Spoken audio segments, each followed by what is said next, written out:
G'day everyone, and welcome to my 2-hour law school prep course. This short course is aimed at students who aspire to study law at university. You may be a high school student doing legal studies at high school. You might be a mature age student looking for a change. You might have already received an offer to start studying law. It's an exciting time. A few years ago, I was teaching law at a university which tended to attract mature age students returning to study after a long time. In order to qualify for entry, many of those students had to do a preparatory program. It was intended to overcome the fact that in many cases they lacked the formal qualifications for entry. What I discovered though was that my first year students who had been through this prep course were actually doing better in many cases than the students whose backgrounds qualified them for entry without the prep course. Let me tell you why. When you start your degree, you'll likely be doing between 2 and 4 subjects per term straight off the bat. One of those will be your Introduction to Law or Legal Foundations course. The others are likely to be fundamental but intense subjects like contract law, criminal law, or the law of torts. Now, the Introduction to Law subject will be designed to teach you some skills as well as basic law. But really you're left in the position where you're trying to learn the law, some fundamental and complicated law, at the same time as you're trying to learn to be a law student. That's tough. So the idea of a prep course like this is that I'm not planning to teach you any law at all.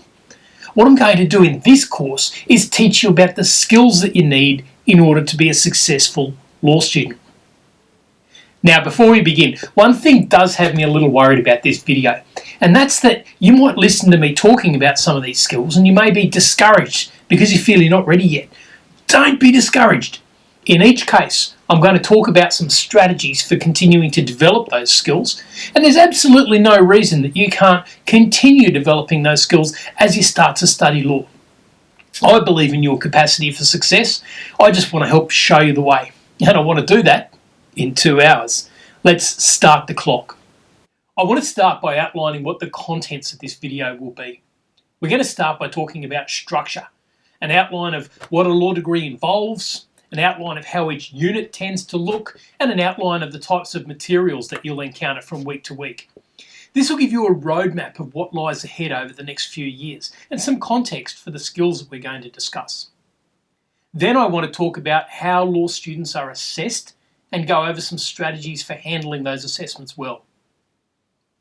Once we've done that, I want to discuss in some depth some specific skills and learning styles which dominate in the law. That'll take up a good portion of the video. Finally, we'll talk briefly about some of the extracurricular things you can do and whether they're worth doing. So let's begin. In Australia, it is unlawful to practice law unless you've been admitted to practice by one of the state's Supreme Courts or by the High Court. The first step towards admission for practice is to have an appropriate law degree. There are 5 different types of law degree that will qualify you for practice. These are a combined or double degree, a graduate degree, a standalone undergraduate degree, what's called a Juris Doctor, and in New South Wales, a qualification called the Diploma in Law. Let's briefly look at each one by one. The most traditional type of law degree in Australia is the double or combined degree. Until the last few decades, virtually all law degrees were double degrees. These take about 6 years full-time to obtain, and the student does their law degree and at the same time another degree, such as a Bachelor of Arts or a Bachelor of Science or a Bachelor of Accounting. The idea is that the graduate who pops out the end of the process not only has a sound grasp of the law, but they also have expertise in some other field. Students with these degrees will usually have an advantage over any student who just has a law degree. The second type is a graduate degree. I did one of these. Graduate degrees are offered for students who already have a degree in some other field and who've returned to study law. So these students end up in the same place as a combined degree student. It's just that they already have their expertise in another subject area. A graduate degree usually takes 3 years full-time and it's longer part-time. Third, there are standalone law degrees. These usually take 4 years and they're designed for students who are not bringing another degree to the party. A standalone law degree is the quickest way to qualify, and as a result, they can be very attractive to students who just want to get the degree out of the way and get stuck into the practice of law. There are dangers in this sort of thinking though. A student with a standalone law degree will be at a disadvantage compared to any of the other degree types that I'm going to discuss. Employers do tend to value law graduates with qualifications in some other field. Fourth, there's a rather oddly named degree called the Juris Doctor. It's called this to fall into line with American academic practices. Personally, I hate it because it gives the impression that the student has a doctorate, a higher degree, when in fact they do not. A Juris Doctor is nothing more than a graduate Bachelor of Laws, which is being given a different name for advertising purposes. Don't be fooled for a moment into thinking that a Juris Doctor is a higher degree. A JD usually takes 3 years full-time or 6 years part-time. Finally, the Law Extension Committee in New South Wales offers a program called the Diploma in Law. It's not actually offered by a university. It's offered directly by the New South Wales Legal Practitioners Admission Board. It's about half the cost of an undergraduate degree, less than $1,000 a subject, and you only need to do 20 subjects to qualify, and the requirements for entry are less than most universities. Once you're in though, this is a rigorous study program. Don't let the word diploma fool you into thinking this is a second-rate program. It is one of the toughest law degrees in Australia, and it's already produced one High Court judge. You'll also find that different universities have quite different philosophical approaches to teaching the law. There are 3 basic types of school. The black letter law schools focus on teaching the law as it is, end of story. They teach the letter of the law. These schools tend to be the older, more established law schools. The second type of law school is a practical law school. These universities focus on teaching you the law, but at the same time try to teach you the skills of being a lawyer, so things like interviewing clients and courtroom advocacy. These tend to be established law schools without being the sandstone law schools with big heavy reputations.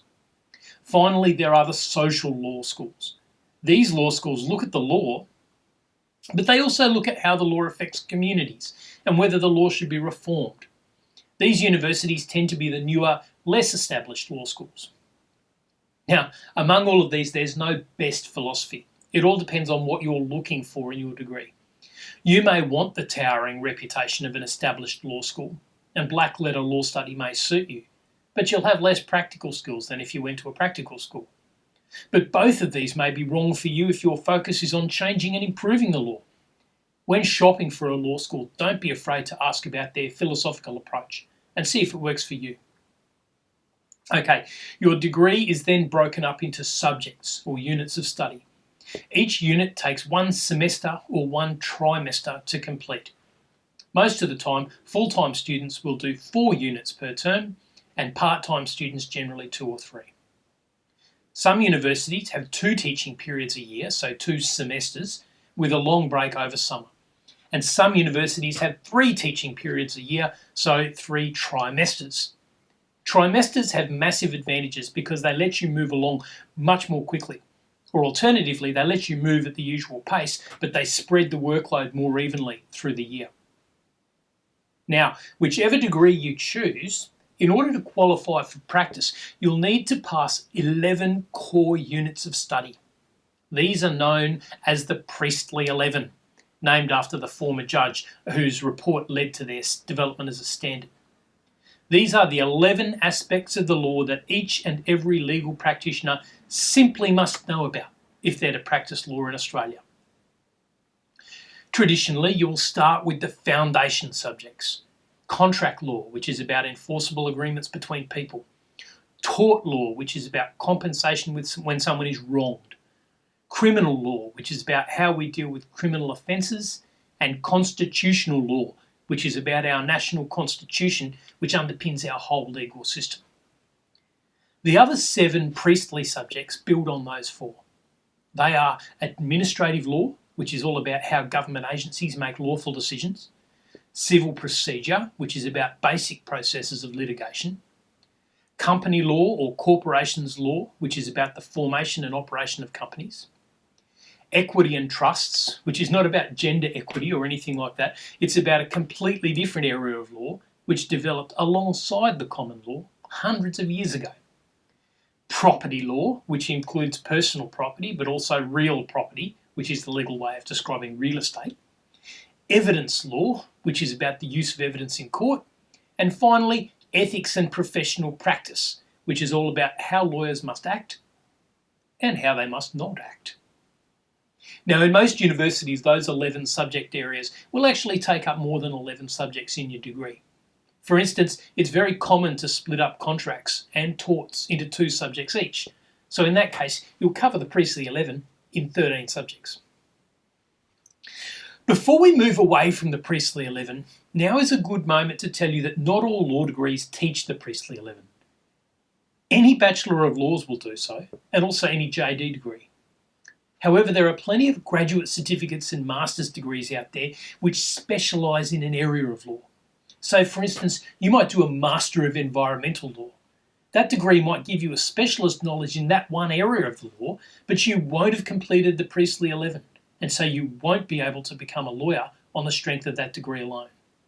It's worth double checking before you enrol whether your degree will meet the requirements for admission to practice.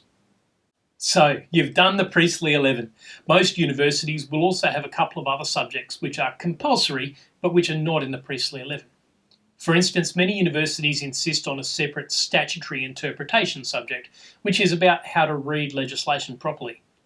Virtually all universities have an introduction to law or equivalent subject as a basic introductory subject to get you started.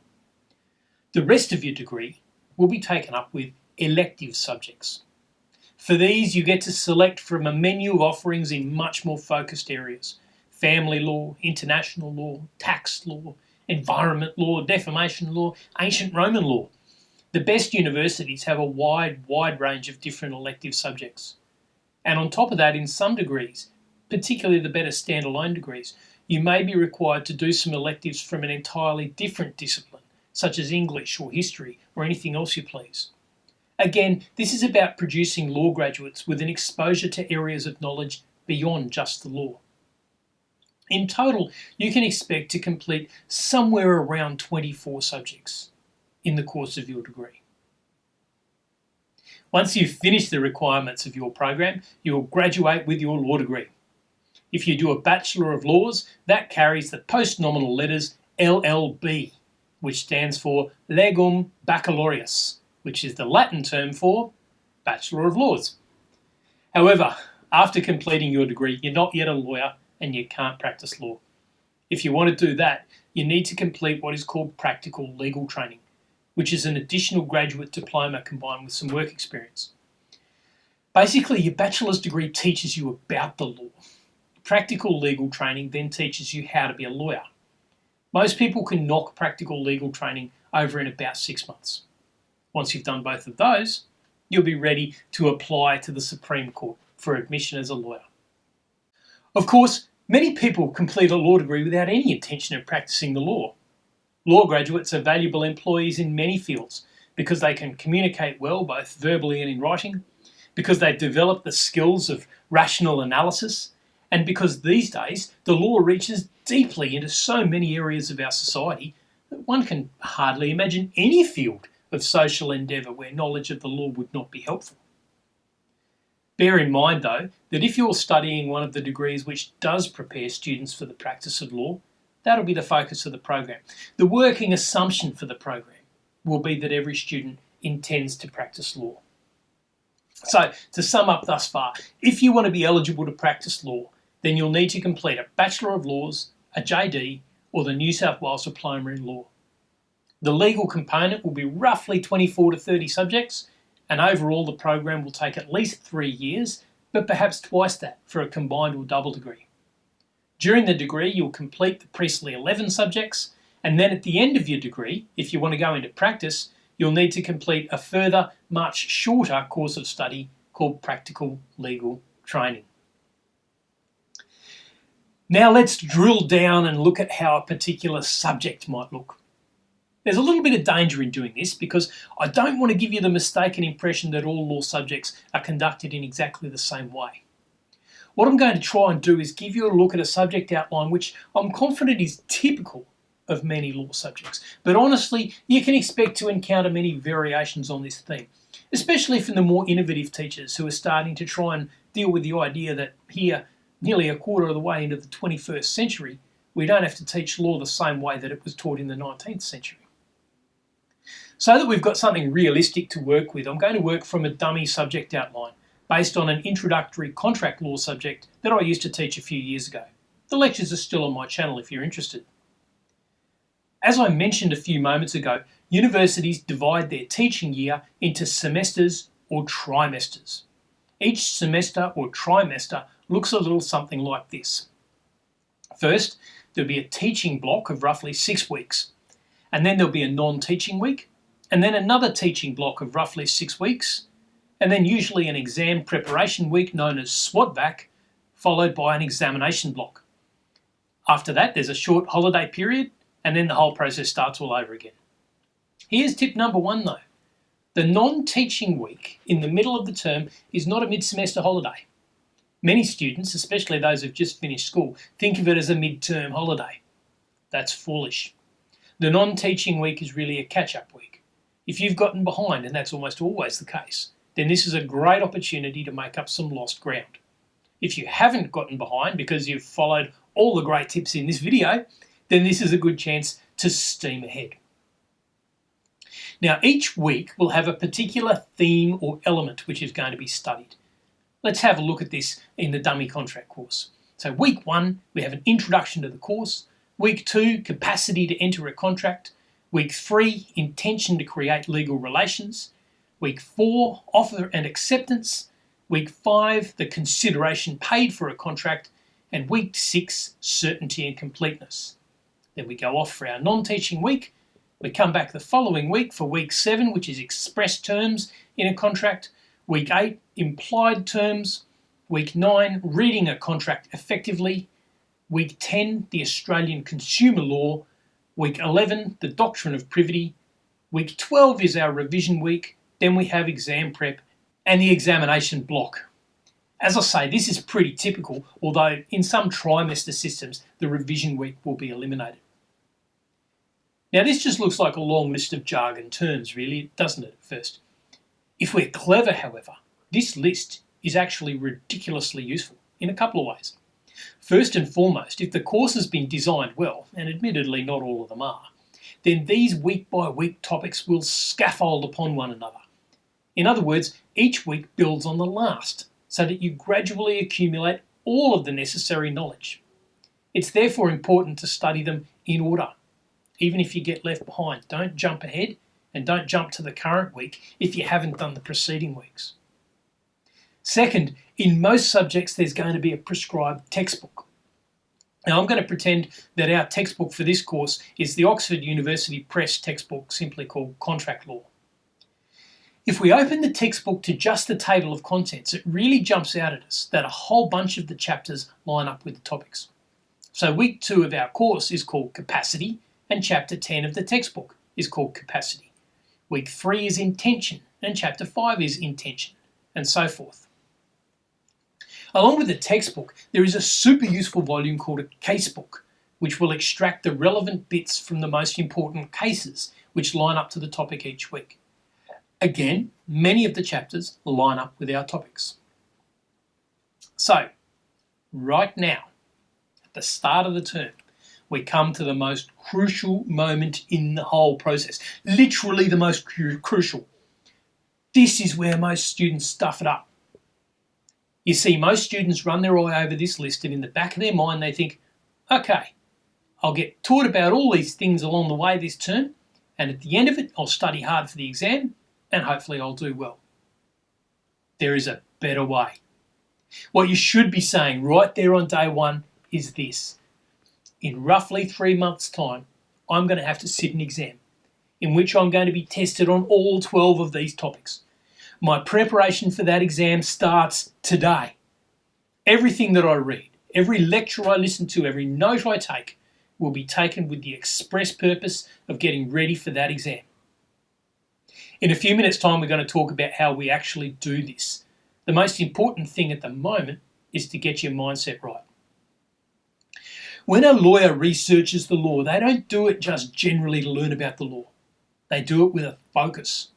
The focus is that they need to write a strong statement of claim, or they need to prepare strong submissions for a judge, or they need to prepare a strong letter of advice. The goal focuses the work. Your goal is to pass the exam. Identify that goal from day one and let that goal focus the work. Along the way, you will most likely have at least one assignment. In some subjects, you might well have more. The assignment schedule causes people to make a second big mistake. You see, it's too easy to think, right, I have an assignment due in week 7, just after the non-teaching week. So I'm going to spend the first half of the term working towards the assignment and the second half working towards the exam.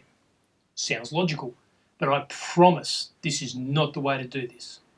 What you need to do is say on day one, right, now I have 2 projects. One is a 7-week project to produce an assignment, and one is a 12-week project to prepare for an exam. It's a subtle difference, but an important one. They're not sequential. You work on them side by side. The elephant in the room in all of this is that there's no part of the process where you are just simply learning. I mean, that sounds ridiculous, right? You're planning to study at university and I'm telling you not to focus on learning. Well, it's ridiculous, but it's true. If you focus on completing your assignments and preparing your exams from day one, the learning will happen along the way of its own accord. I guarantee that you will come out of this process with a great deal of knowledge. It's just that you'll also be demonstrating that knowledge through your assessments in a way that gets you great marks. If you're not convinced, that's okay. Stick with me, because in this next section, we're going to drill down one step lower in the process. So we started this video by talking about what a law degree looks like. Then we drilled down one level and looked at what a single subject looks like. Now I want to talk about what an individual week in that subject looks like and how you should tackle it. To do this though, we do run into a couple of difficulties because there's some variation between universities in terms of how material is delivered. This is especially the case for external students who are either learning completely online or learning by way of semester schools where all the lectures are crammed into just a few days in the non-teaching week. So what I'm going to do is stick to what I'd regard as a fairly typical structure. For each unit, you'll have a number of learning resources. First and foremost, there's usually a lecture. Lectures are usually 1 hour to 2 hours long. If you're studying on campus, you may have the option of going to a lecture theatre and seeing the lecture delivered live. This has been the primary mode of teaching law for the last 150 years. In most cases though, these days, the lectures are also recorded and made available online, usually with the PowerPoint slides or whatever that support them. Lectures are usually, but not always, delivered by the subject coordinator, and that's the person who's in charge of the subject. Despite what your university may tell you, attending lectures in person is not important. There are no advantages to attending a lecture in person. For one thing, lectures are usually not interactive. Questions are usually not encouraged. If the lecturer does encourage student interaction, well then it'd be a good idea to go to the lecture. Otherwise, why would you listen to the lecture while sitting in a very small desk space in a crowded lecture theatre with no ability to hit pause while you're taking notes, no ability to get up and stretch when you like, and the requirement to adjust your own timetable and be at the university at a specific time? It's madness. The lectures themselves, though, are crucial for a number of reasons. First up, a good lecture is going to be able to take the material for that week and package it up in a way that makes a whole lot of sense. Good lecturers can absolutely be worth their weight in gold. Unfortunately, the university systems do not tend to reward good lectures. Lecturers are promoted on the basis of their capacity to obtain grant money for research projects, which is really pointless in an area like law where journal articles are barely ever read even by other academics. But that's how it is. A successful researcher who is a rubbish lecturer will get promoted more quickly than a great lecturer whose focus is on students. The second and far more significant advantage of lectures is that they reveal to you which aspects of the material are going to be emphasised by the lecturer. For any weekly topic, there's going to be way more potential content than anyone could ever cover in 2 hours. So the lecturer has chosen out what they believe are the key concepts that students must know. This information is pure gold because that same lecturer is setting the exam and that same lecturer is setting the assignments. By listening carefully to the lecture material, you're getting an insight into what sorts of things are likely to come up in the exam and what sorts of things are likely to be relevant for your assignment. Remember, the only reason we're listening to the lecture is to help us prepare for our exams and prepare for our assignment. Now, while you're listening to a lecture, it is absolutely vital that you listen actively, not passively. If you just sit there in your living room for 2 hours enjoying a glass of red with the lecture playing, well, you may get some value out of it, but you won't be making best use of the time. To make best use of the time, you need to be taking notes. The notes will come in useful if you're following my study plan, but even if you never touch the notes again, the mere process of taking them will assist your learning. Let me explain how that works. First up, if you're taking notes, this forces you to actively pay attention to what's being said, to think about why the message is being delivered, and then to reinterpret it in your own words. That fires up a bunch of parts of your brain that are not required if you're just simply listening. More importantly, it signals to your brain that this stuff is stuff that ought to be remembered. It's important enough to take notes on, so it's important enough to be selected by your brain for recording in memory. Second, if you're clever and take your notes longhand using a pen or pencil, your brain has to do even more work. It's a lot more complicated to make your fingers form the letters of each word than to just tap a keyboard, where it's the same action over and over no matter what letter you're writing. Again, this engages more parts of your brain and forces them to get working. This in turn helps to lock in that information. Now, while we're talking about longhand writing, taking your notes longhand has another real advantage when it comes to exam time. You see, in the modern world, we hardly ever have to write things. We're almost all digital natives now, used to recording everything on a keyboard. But remember the purpose of everything we do every semester? It's to pass that exam. And in almost all cases, that exam is going to mean sitting down at a desk and writing with a pen for 2 or 3 solid hours. Some students, I suspect more than you'd realise, sit down for that first exam and they've never actually written for 2 solid hours before in their whole life. And before the end of those 2 hours, their fingers are fatiguing, perhaps even cramping. The writing is becoming harder and harder to read, and they're thinking more about how much their fingers hurt than about the law they're dealing with. Regular note-taking with a pen through the semester trains those muscles that you'll be putting to the test on exam day. So, we've got a lecture. In many cases, you'll also have a tutorial. Traditionally, these were done in groups of about a dozen or so in smaller classrooms led by a postgraduate student or by the lecturer. That sort of tutorial still exists, but now we also see many universities going for online tutorials using software tools like Zoom. Tutorials are usually shorter than lectures, roughly an hour in length, and because the group is so much smaller, they're expected to be interactive. Ideally, the tutor is hoping that they will start the conversation off and then they just facilitate discussion between the students. Unfortunately, tutorials rarely work this way because too few students arrive at the tute prepared for discussions. So the tutorial basically becomes a rehash of the lecture and a waste of your time unless you need the revision. The other thing with tutorials is that because they are interactive, you have to be able to participate whenever the tute is scheduled. So you can't time shift the tute in a way that you can with the lecture. When it comes to tutes, my suggestion is first that you try for a tute as late in the week as you can manage so that you've got time to prepare. And second, if you're finding that the tutes are of no value to you, you should contact the tutor and very politely express your concerns. If the tutorials are not listed as being compulsory, then honestly, you may well find better things to do with that hour. For the rest of this discussion though, I'm going to assume that we've struck it lucky and the tutorial is going to be worthwhile. The third type of learning resource is your textbook. Some universities supplement the textbook with course notes. These are the hardcore reading materials which will take up a lot of your time. They're full of detail, and depending on the subject, they can be a good, relatively conversational read, or they can be more work than you want to imagine. Last but not least, you'll be expected to become familiar with the key cases relevant to each topic. Now, to many of you who are new to the study of law, the importance of this might not be immediately obvious. However, the law develops in 2 ways. The first and most obvious way is that the Parliament makes new laws.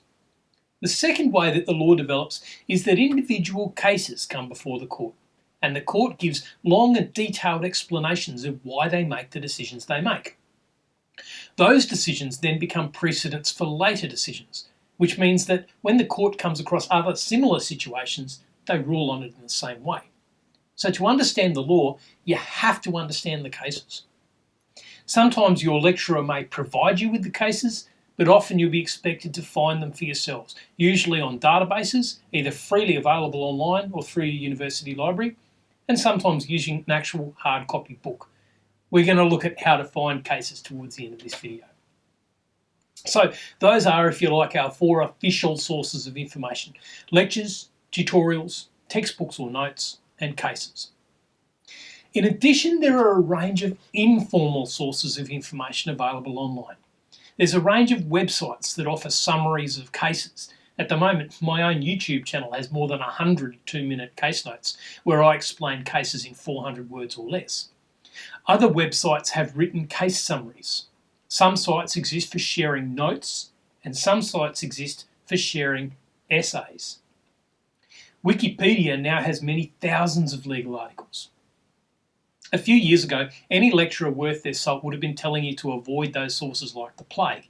But that'd be kind of hypocritical of me, given that I have a couple of hundred videos online to help law students. Besides which, everyone does it, and there's no point burying our head in the sand. So instead of saying don't do it, let me give you a couple of pointers. First things first, never ever be tempted to take an online essay and use bits of it for your own. I can't emphasise this enough. This is plagiarism or academic dishonesty. And not only can it get you in trouble with the university, but if you do want to eventually practice law, a finding of academic dishonesty can actually be enough that you will be refused admission to practice. So the stakes for law students are way higher even than for other university students. This on its own should be enough to keep you away from the essay sharing sites. It's just not worth the risk. As for other sites offering case summaries and similar things, these can really be useful, as long as you bear a few things in mind. First up, if you use them, they should be supplements to your study, not replacements for your study. Nothing is going to replace the need to listen to the lecturers and do a whole bunch of reading. That's just the territory that comes along with being a law student.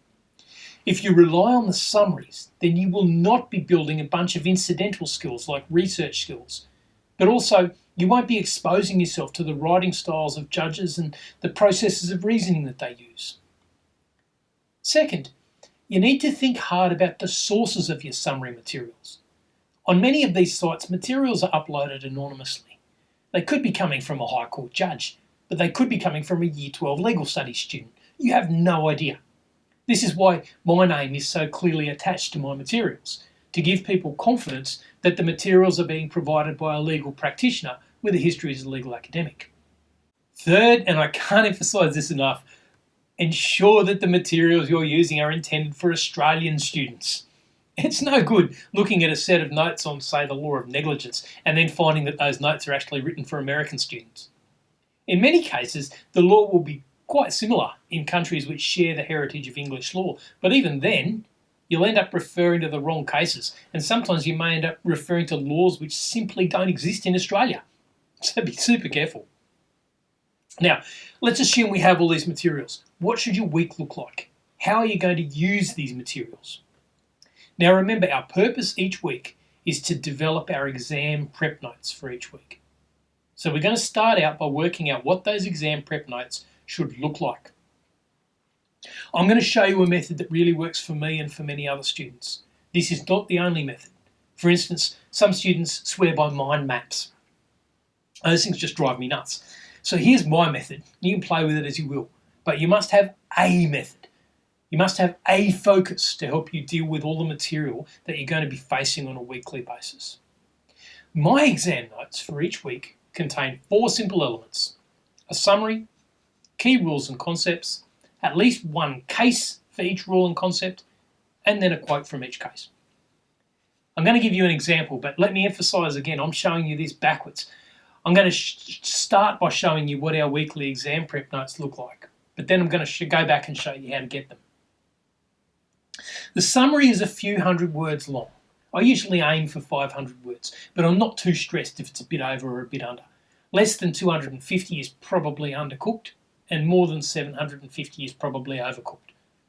If I can do this summary well, then I'll have a very short, neat little summary which I can read in a few minutes and which will remind me what each week is about. If you have 12 topics, then you're talking about only 6,000 words overall to summarise the whole course. That's super useful.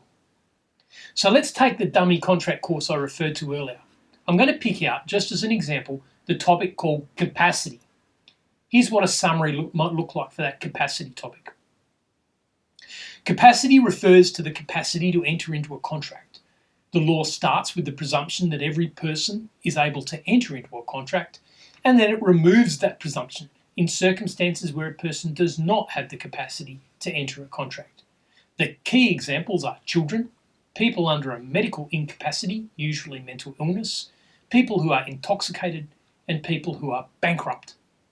Even in those cases, people are not forbidden outright from making contracts. For instance, children are able to make contracts for necessary goods and services, and they are able to make beneficial contracts for employment and education. In fact, children can enforce pretty much any contract. The contract just can't be enforced against them.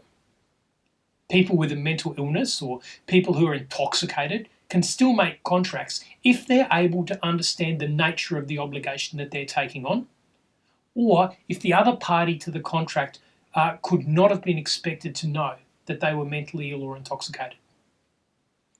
Bankrupts can enter into contracts as long as they're in good faith and not just a way to defeat the administration of bankruptcy.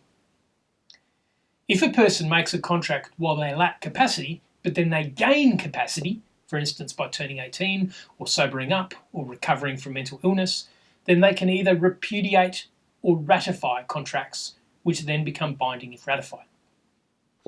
So there you are. That's 239 words. I'd probably give it some more detail if I was doing it for real, but I'm only allowed 22,000 words of script for this video, so 239 is enough. Can you see how even in those few paragraphs I've set out the basic concept of capacity and the basic rules? Just by reading those few paragraphs, you have a sound rudimentary understanding of capacity in contract law. Then I want somewhere between 6 and 10 key principles of law each week. The number will vary from topic to topic, but you'll quickly become practiced at picking them out. They should be expressed in a single sentence. So for this topic, one of those principles is going to be: an intoxicated person still has capacity to make a contract, but the contract may be voidable if they are so intoxicated that they are unable to understand the effect of what they're doing. Now, if you have a 500-word summary, and then that summary expands into 10 of these principles, you already have a powerful document which you can carry into your exam and use to build great answers to exam questions. But we're going to make it better.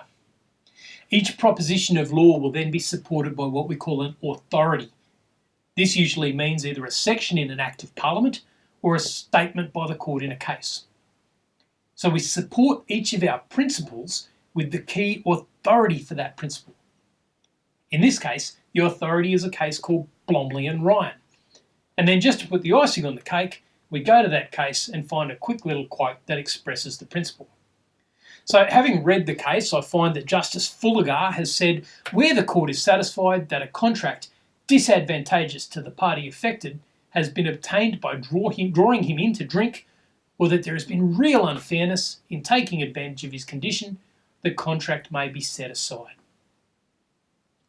These days, though, the cases are not enough. For many subjects, you'll spend more time looking at legislation rather than cases.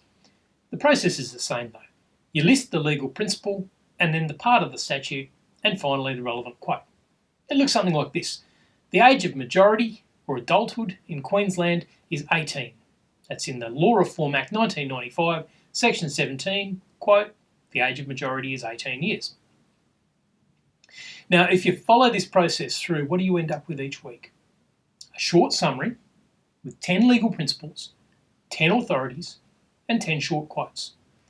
In the course of a 12-week term, you end up with 12 short summaries, 120 principles, 120 authorities, and 120 little quotes, all laid out in logical order. If you've got that, you will smash any exam they can throw at you. So imagine we're sitting in our contracts exam and there's a problem question. We have to advise our client. The client has agreed to sell his car for too low a price. He was drunk when he made the agreement. We open up our notes and the answer is right there. And so on our answer sheet we write, an intoxicated person still has capacity to make a contract, but the contract may be voidable if they're so intoxicated that they're unable to understand the effect of what they're doing. In Blomley and Ryan, Justice Fullegar said, where the court is satisfied that a contract disadvantageous to the party affected has been obtained by drawing him into drink, or that there has been real unfairness in taking advantage of his condition, the contract may be set aside. We then apply that rule to the problem scenario and we get a great mark. See the power of the tool? Okay, so that's what we want each week. How are we going to get it? We have a lecture, we have a tutorial, we have a textbook, and we have a list of cases. Ideally, particularly if the lecture is early in the week, ideally you start with the lecture. This is because during the lecture, as I said earlier, the lecture will identify those key principles, and they'll usually refer to the cases supporting those key principles. Many times you'll be able to sit down immediately after the lecture and write out a draft summary and a draft of your 10 principles, along with some of the case names, straight off the bat. That's the power of a good lecture. The case list then helps you fill in the gaps. Any case that the lecturer mentions should end up on your summary sheet. But if there are principles where the lecturer didn't mention a case, you can bet those cases will be somewhere on the case list. You then have to do the hard yakka of going into each of those cases, reading them over, and finding the quotes that are going to support each principle. That's the hardest part of each week. Once you've done that, you should have a good solid draft of your notes for the week, a good summary, 10 principles, each with supporting authorities and quotes. You then use the textbook and the tutorial for two things. First, if you've struggled to understand something in the lecture, raise it in the tutorial or go into the textbook, find that specific section and read about it until you're comfortable that you understand the principle. Second, if there are still any gaps, you can fill them either by looking at the cases mentioned in the textbook or simply asking the tutor, can you tell me the right authority for capacity of an intoxicated person? I'm not sure I got it. All of a sudden, we have powerful notes. We haven't spent a gazillion hours plodding through incomprehensible textbooks. We haven't had to take 100 pages of notes that we'll never read. And we're already putting together the material that we will need in order to smash the exam. It doesn't get much better than that. Now, through this section, I've been rabbiting on about the fact that everything we do in order to build towards successful exams and successful assignments. So to do that successfully, we need to talk about what those assessments are going to look like. Until fairly recently, this would have been somewhat easier. I mean, every subject looked pretty much the same. There was an assignment, maybe 2 assignments, and an exam. These days, however, universities are often trying to be all about innovation, and so you may find yourself doing all sorts of weird assessments. I'm going to concentrate on the classics: problem questions, short answer questions, and topical essays. If you can do those, you can adapt those skills to pretty much anything else. Let's start with problem questions. As far as I know, law is the only subject within the humanities that really uses problem questions for assessment. You don't find them, for instance, in the arts or in economics. I think you do find something similar in the sciences or in engineering. But honestly, a legal problem question is really something unique to the study of law. So even if you have other degrees, this is most likely going to be something new to you.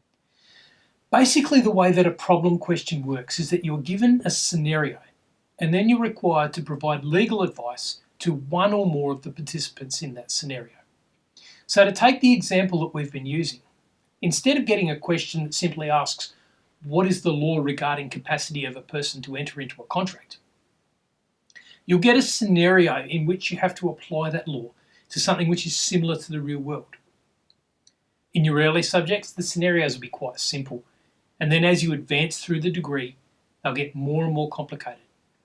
And then you get into practice and you realise that they actually weren't complicated at all compared to the real world. We're going to stick with our capacity to contract example. A problem question scenario might look something like this. Jeremy was a 15-year-old star footballer. One afternoon at the end of the season, he was socialising with his coach, Big Al, at Big Al's place. Jeremy had always loved Big Al's car, a 1968 MG convertible. Big Al knew that Jeremy loved that car too. What Jeremy didn't know was that the engine and transmission were about to die and the car would soon require thousands of dollars worth of work. Big Al gave Jeremy a few beers, after all he was nearly a grown-up, and eventually suggested that Jeremy buy the car. Jeremy loved the idea. He transferred a $500 deposit on the spot and signed a written contract to pay $12,500 more in 25 monthly instalments. The next day, Jeremy returned with his dad, demanding his money back. Big Al is seeking your advice as to whether he can enforce the contract. Now, some of you have already jumped ahead to the end of the process and you're saying, no way, he can't enforce that. Well, you're right, but you're getting ahead of yourself. You see, there are some very clear ways that we have to address problem questions. The most common way is by following the IRAC process. IRAC stands for Issue, Rule, Application, Conclusion. Those are the 4 steps in the process. Honestly, you will go through this process hundreds of times during your law study. Nowadays, in practice, I do it without thinking, virtually every day. You will learn about this in a lot more detail in your Introduction to Law subject, and my channel has a whole video on the IRAC method. But let's take a brief look now. Step 1 is issue. We start by looking at the facts and finding the legal issues which the problem requires us to resolve. We might also see legal issues that we don't need to resolve. So in this case, there are 2 legal issues that we'll need to resolve. Whether the contract to sell a car to a 15-year-old was enforceable, and whether the contract was affected by the fact that Jeremy had been drinking. Now we can see other legal issues. For instance, was it lawful to extend $12,000 in credit to a 15-year-old? And was it lawful for us to be giving beers to a 15-year-old? But the question asks whether he can enforce the contract. So we don't want to be diverted by those side issues. Step 2 is rule. So somewhere you will have been taught legal principles which you can apply to these issues. And if you've followed my suggested way of studying, you'll have a whole list of them ready to go. Here's how it would work. If you couldn't immediately work out what general area of contract law was relevant, you'd start by scanning through your 500-word summaries. You'd pretty quickly realise that this question was about capacity and not about, say, offer and acceptance. So you pull out your couple of pages of notes on capacity. You then start looking at the 10 or 12 principles that you've taken down. Among them, you see the following. A contract can be enforced against a child for necessaries, which are the sorts of items that a child of that age would usually need. Peterson, Fleming, 1840, 151, ER 314, quote, the word necessaries is not confined in its strict sense to such articles as were necessary to the support of life, but extended to articles fit to maintain the particular person in the state, station, and degree in life in which he is. A contract cannot be enforced against an intoxicated person if they're so intoxicated that they don't understand the nature of the agreement. The case is Blomley and Ryan, 1956, 99 CLR 362, and the quote, stop me if you've heard this one before, is where the court is satisfied that a contract disadvantageous to the party affected has been obtained by drawing him into drink, or that there has been a real unfairness in taking advantage of his condition, the contract may be set aside. Are you suddenly realising how powerful these notes are? We now know the relevant rules. We know the authorities for those rules. In other words, we know where the rules came from and why they are rules, and we have a quote from each case. All of this is straight off our notes. You won't get that if your weekly study approach is merely reading the textbook and highlighting, or writing furiously and ending up with 100 pages of chicken scratch. So now we move to step 3 when we apply the rule to the facts. We now know what the rule is. How does that rule play out in our current facts scenario? When we write that out, suddenly we've got an answer to our problem question. It'll look something like this. In this scenario, there were 2 relevant legal issues. whether the enforceability of the contract is affected by Jeremy's age and whether it is affected by the alcohol which was given to him by Big Al. Generally speaking, contracts for sales are only enforceable against minors when they are for necessaries, which are such things as are necessary according to the station and degree of the child. Peterson, Fleming, 1840, 151 ER 314. Jeremy is a minor. As a result, the contract would only be enforceable against Jeremy if the car was considered to be a necessary. The law in Queensland is that a 15-year-old cannot lawfully drive a motor vehicle. As a result, the car is not a necessary, and the contract cannot be enforced against Jeremy. An intoxicated person is still entitled to make a contract. The question is whether the other contracting party sought to improperly take advantage of the person's intoxication, especially where the other party drew him in to drink. Blomley and Ryan, 1956, 99 CLR 362. It is not clear on the facts of this case whether Jeremy was intoxicated as a result of the beers he drank with Big Al. It's also not clear whether Big Al sought to get Jeremy intoxicated in order to draw him into the contract. As a result, more facts would be required to provide definitive advice about the effect of Jeremy's possible intoxication. However, given that the contract is unenforceable against him as a minor, it is unnecessary to consider this issue further. How easy was that?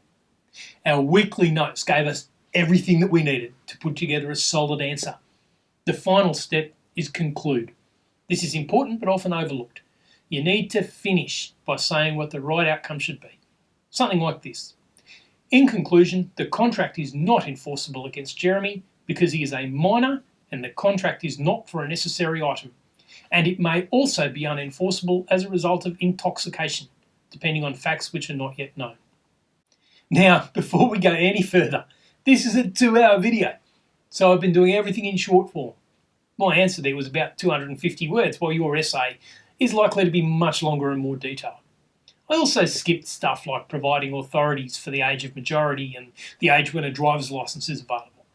But despite all that, can you see the power of the note-taking process? And can you see in general terms how you then take those notes and apply them to a given set of facts to determine the right outcome from those facts? Honestly, that is 80% of all the assessments you will ever do as a law student.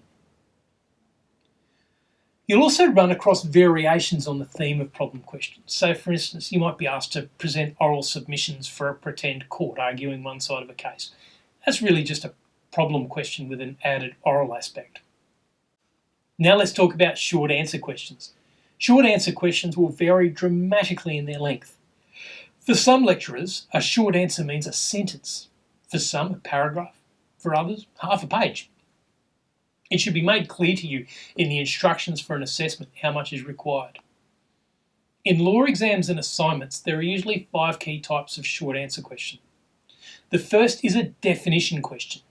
So you'll be given a term or concept and asked to explain it. So sticking to our example, you might get a short answer question which asks, when considering contract formation, what is a necessary? Now, a good short answer to a definition question will not just give the definition, but also an authority for that definition. So in this case, our answer might be, a necessary is something that is necessary according to the station and degree of a minor. Peterson, Fleming, 1840, 151 ER 314. A contract to purchase necessaries can be enforced against a minor. That's full marks, right there. We've explained what the concept means. We've given it some context, and we've provided an authority. And where do we get that? From the same weekly notes that you would have been developing throughout the course. Answering the problem question is as easy as finding your notes on the relevant principles. The second type of short answer question is an authority question. It asks you to indicate the authority for a legal proposition. So, give 2 authorities for the proposition that contracts for necessaries may be enforced against minors. The answer? This principle was established in Peters and Fleming, 1840, 151 ER 314. In Nash and Inman, 1908, 2 KB1, The court then clarified that a contract for necessaries was not binding if the miner already had a sufficient supply. Guess where those answers would have come from? You got it, straight from the notes. The third type of short answer question is an example question. It asks you to provide examples relating to a legal proposition. So a question in this category might be something like, give 2 examples of a situation in which a person might not have capacity to enter into a contract. Now this is probably the type of short answer question where our notes are at their weakest. Still super helpful, but not just delivering up the answer. The reason for this is that our notes focus on being brief, while example questions often need you to dig a bit further into the detail. But our notes will tell us where to go and look for that detail.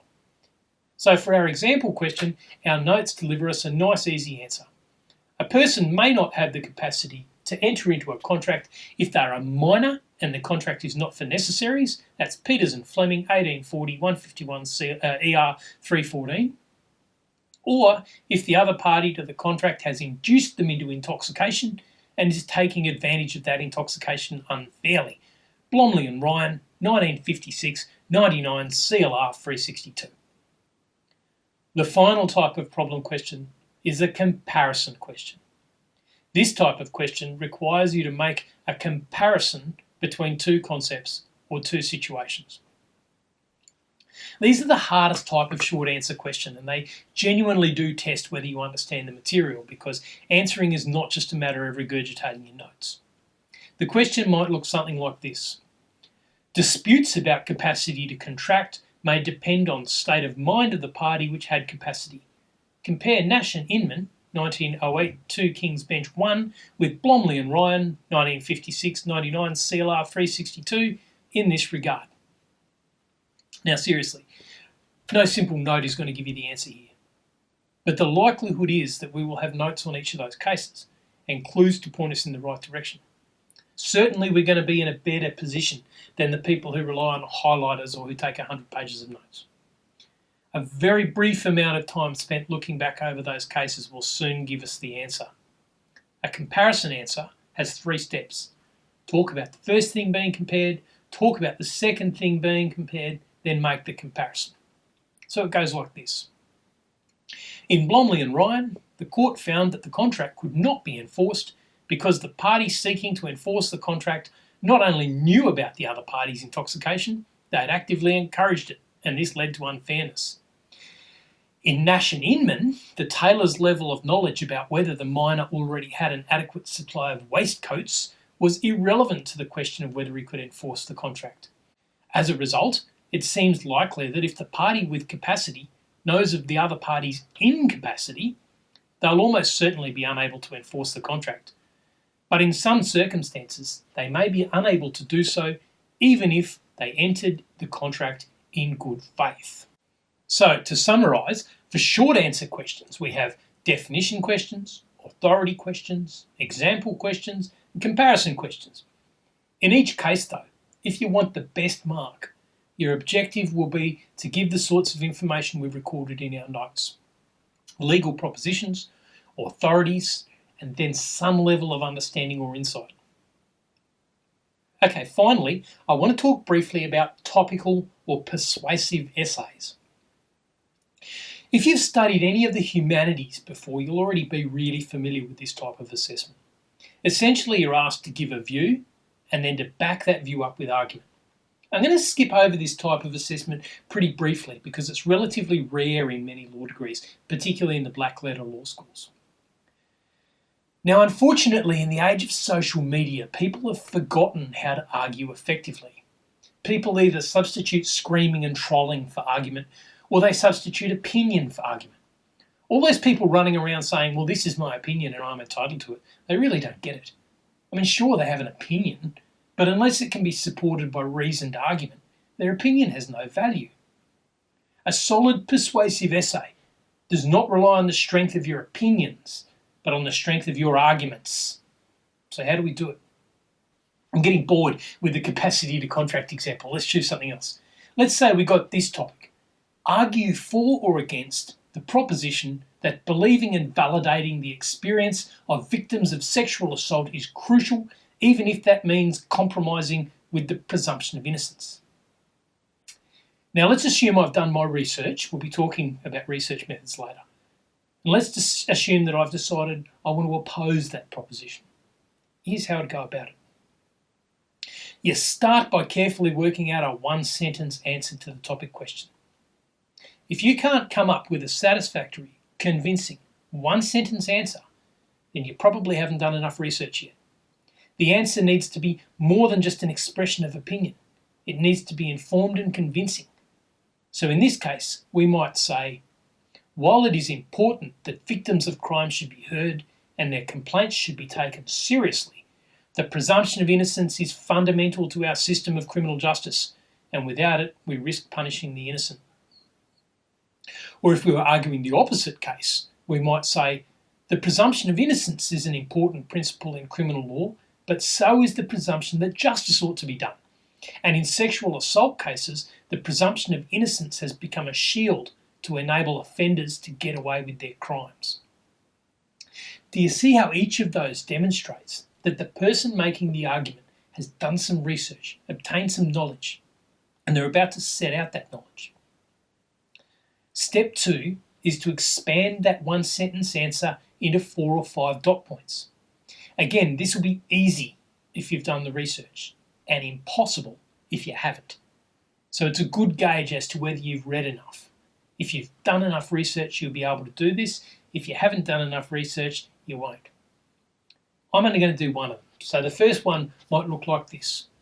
First, it is important to ensure that victims of sexual crimes come forward to report their crimes, knowing that they will be treated respectfully and that they can trust the process of justice.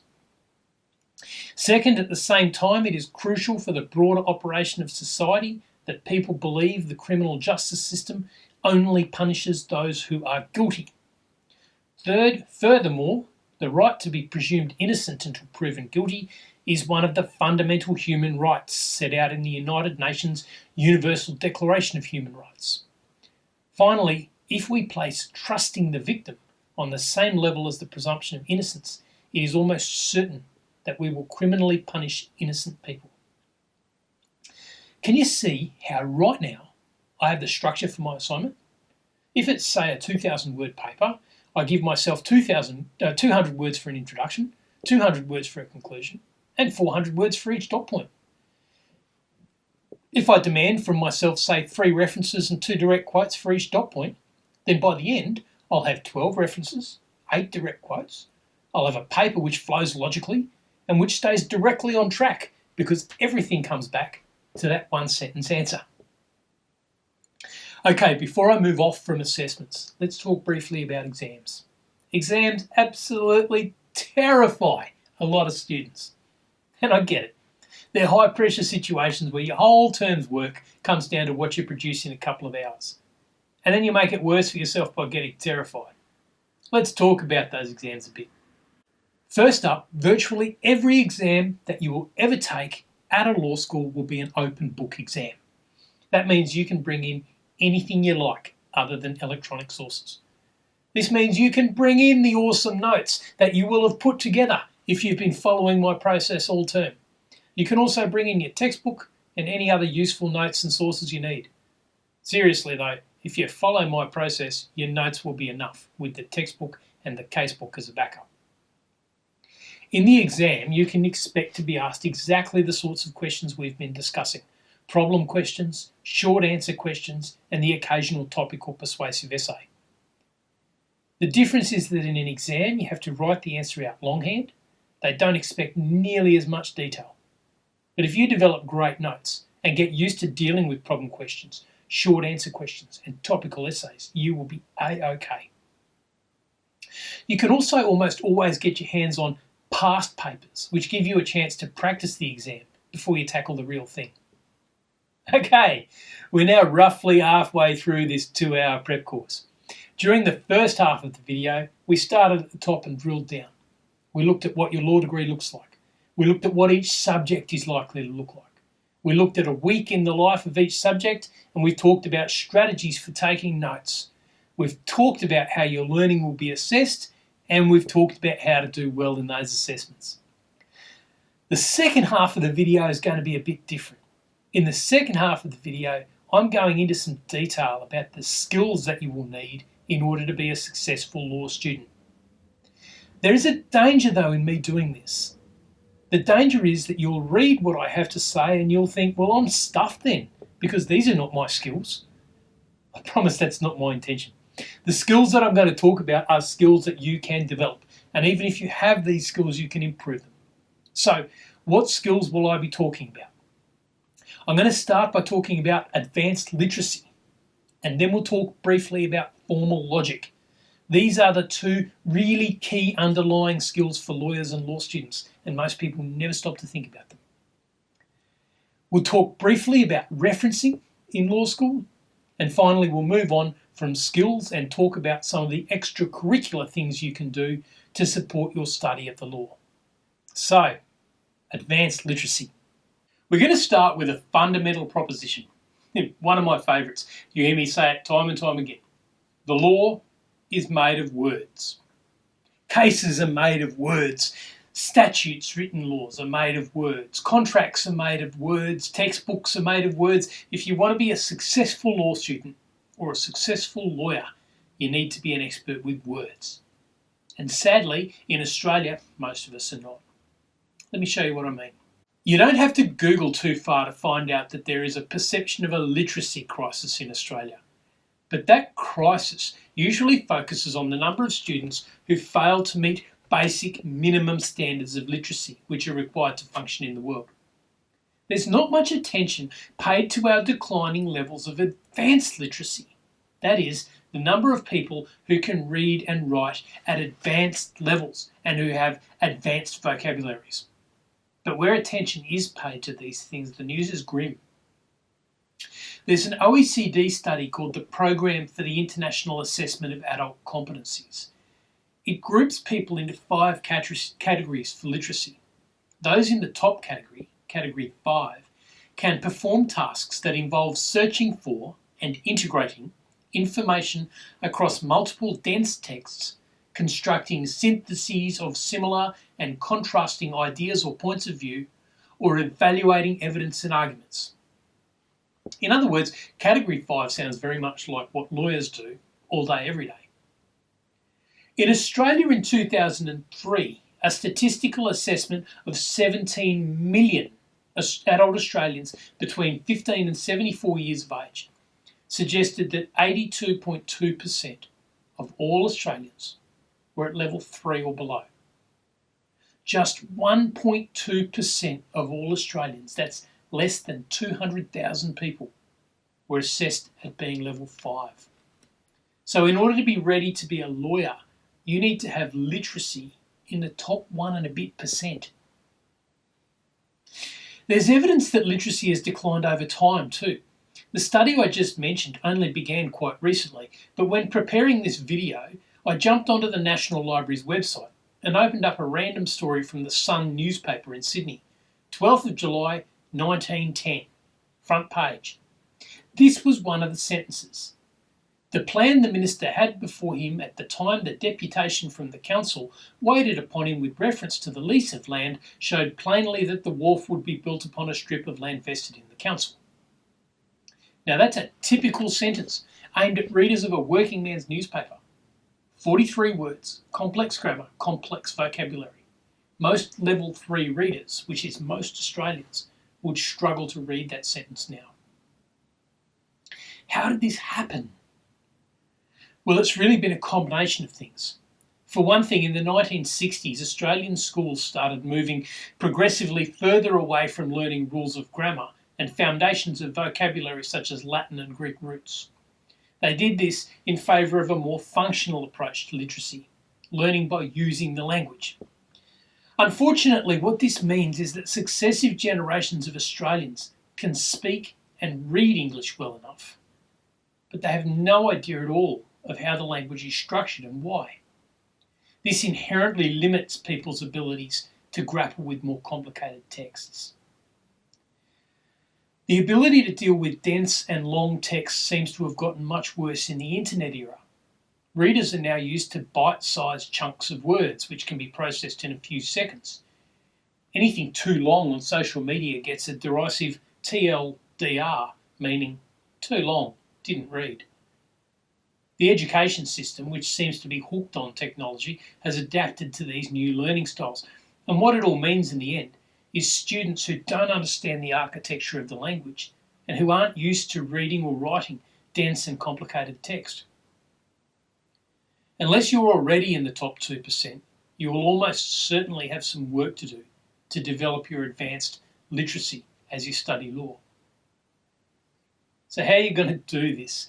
Well, first up, you can't rely on your law school. Most law schools have now adapted to the lack of advanced literacy among students. And so, while it remains true that better written papers score more highly than poorly written papers, very few markers are going to bother correcting your grammar. This is a problem when you leave university and actually practice law. At that point, professional writing will be demanded. If you want to write at a professional level, you'll have to work it out for yourself. Fortunately, there are things you can do. First and foremost, read books. There is a consistently proven gap between the literacy levels of those who read regularly and those who do not.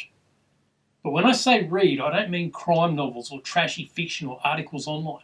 I'm suggesting that you read literature, top quality writing, which has proven itself over decades or centuries.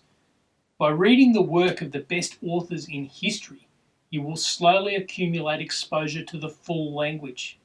Read Dickens, Orwell, Huxley, Bronte, Le Guin, Rushdie, Asimov, Trollope, O. Henry, Mark Twain, Uris, Heller, Kafka, Thackeray, Lessing. If you're feeling really game, read Tolstoy. The more you read, and the better you read, the more you will develop your advanced literacy. It's like being at the gym. You can't say that every rep you ever do makes you measurably stronger, but over time it accumulates. Well, you can't say that every page you ever read improves your advanced literacy, but over time it accumulates. Second, when you are reading, have a good quality dictionary available to you. Relish the new words that you haven't encountered before. Every time you acquire a new word, you acquire the ability to express a new concept or to express an old concept in a new way. Third, take the time to learn about grammar and about writing. There are some wonderful resources available. Kane's Oxford's Guide to Writing is my favourite, but there are many others which break down the writing process and start to build your ability to use grammar effectively. This is something which can be studied and learned and practiced. Now, I'm not saying that you need to turn into some sort of grammar purist, constantly correcting your friends' Facebook posts. But what I am saying is that the more you understand the rules of grammar, the more easily you will understand and comprehend the sort of dense writing that you will encounter during law study, and the more easily you'll be able to write effectively. Fourth, get yourself a style manual. Style manuals are ridiculously useful, but most people have never even heard of them. The Australian government produces the gold standard style manual in Australia, and you can pick up a copy for about $35. It contains even more tricks and guidelines. When should you write a number out and when should you spell it? What's the difference between Your Majesty and Your Highness and Your Excellency? Which words should be capitalised?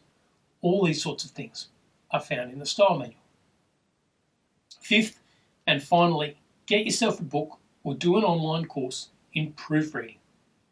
Most students these days acknowledge that proofreading is necessary, but virtually nobody actually knows how to do it.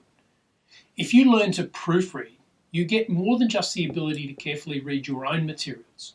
You also get the ability to expertly read other people's writing in a deep and comprehensive way.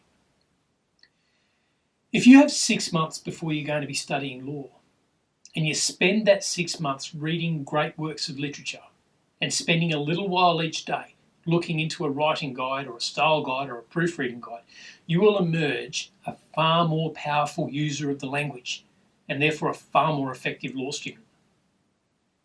If you're starting law soon or you've already started, then find a little time each day, even just 10 or 15 minutes, to do these things, and you'll watch your grades skyrocket.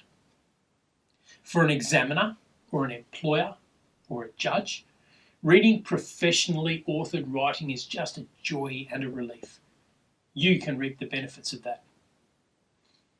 Okay, I'm going to get off my soapbox about advanced literacy now. The next thing I want to talk about is logic. You see, it's one thing to write beautifully, but when you're writing in the law, you're always trying to either explain something or persuade someone or understand and then respond to someone else's argument. It doesn't matter how beautifully you write if the ideas that you're expressing are not logically well constructed. Logic is another one of those things which we seem to learn on the go as we progress through childhood, and as a result, we learn it quite poorly. We can tell this because of the rampant number of fallacies we see ruling the day in politics, in commerce, in the law, in our daily lives. We'll talk more about fallacies shortly. And yet logic can be learned. It is the heart of successful reasoning. Broadly speaking, there are three types of logic relevant to us: deductive logic, inductive logic, and abductive logic. I promise these terms will make more sense in a few minutes' time. All three are extremely important to understand, and while I'm going to outline them, they are courses of study in themselves. Working your way through a good book on logic will be a valuable use of your time as a law student. Let's start with deductive logic.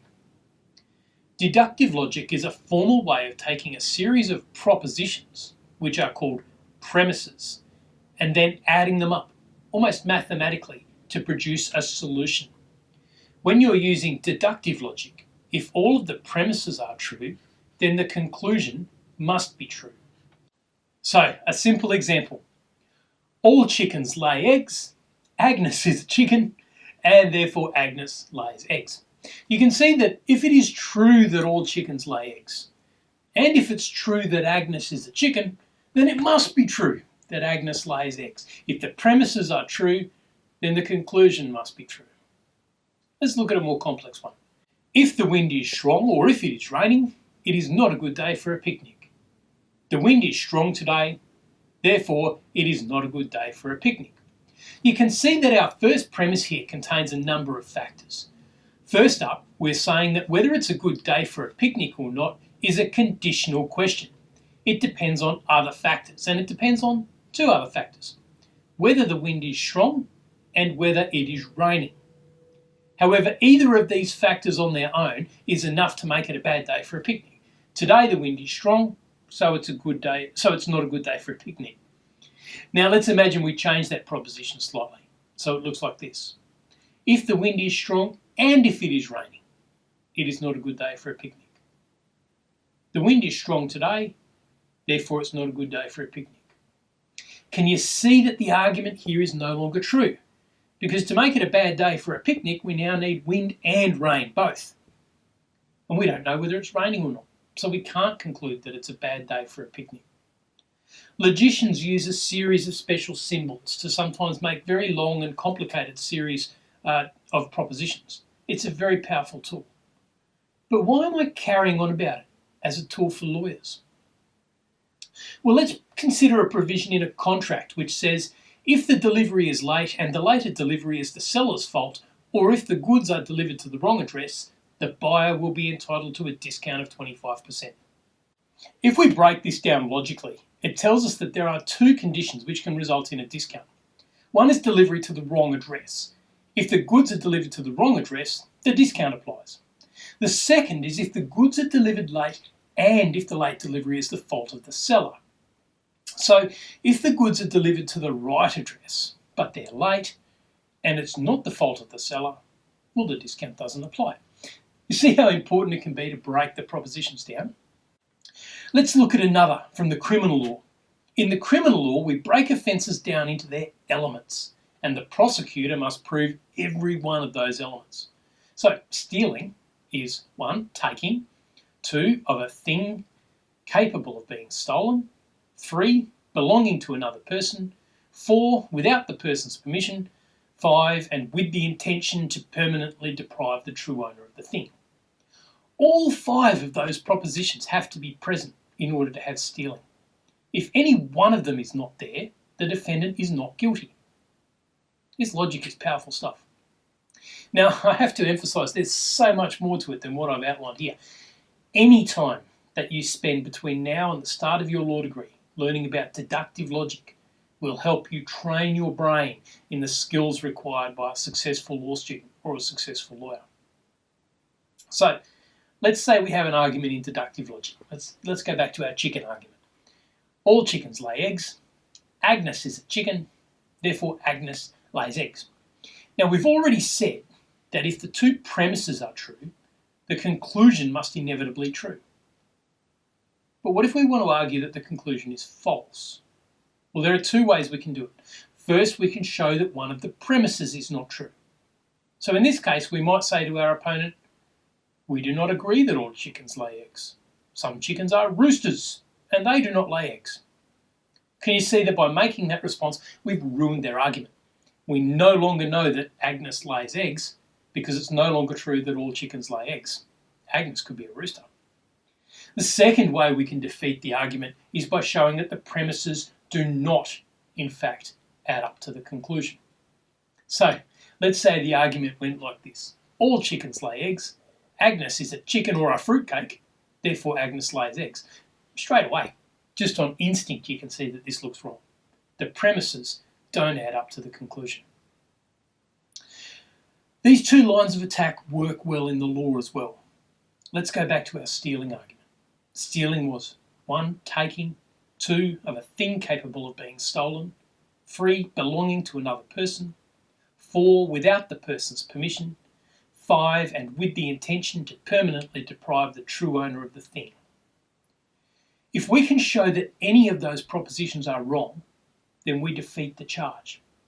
So, for instance, if the thing taken does not belong to anyone else, then it's not stolen. But we can also defeat this charge by showing that the propositions do not add up to the conclusion. So, for instance, with stealing, there's a defence called mistake of fact. So a person might take a thing capable of being stolen from another person without their permission, intending to keep it, and yet it still may not be stealing if the person taking the item genuinely thought it was theirs. So our argument would be that even though all 5 things were true, they don't necessarily add up to stealing.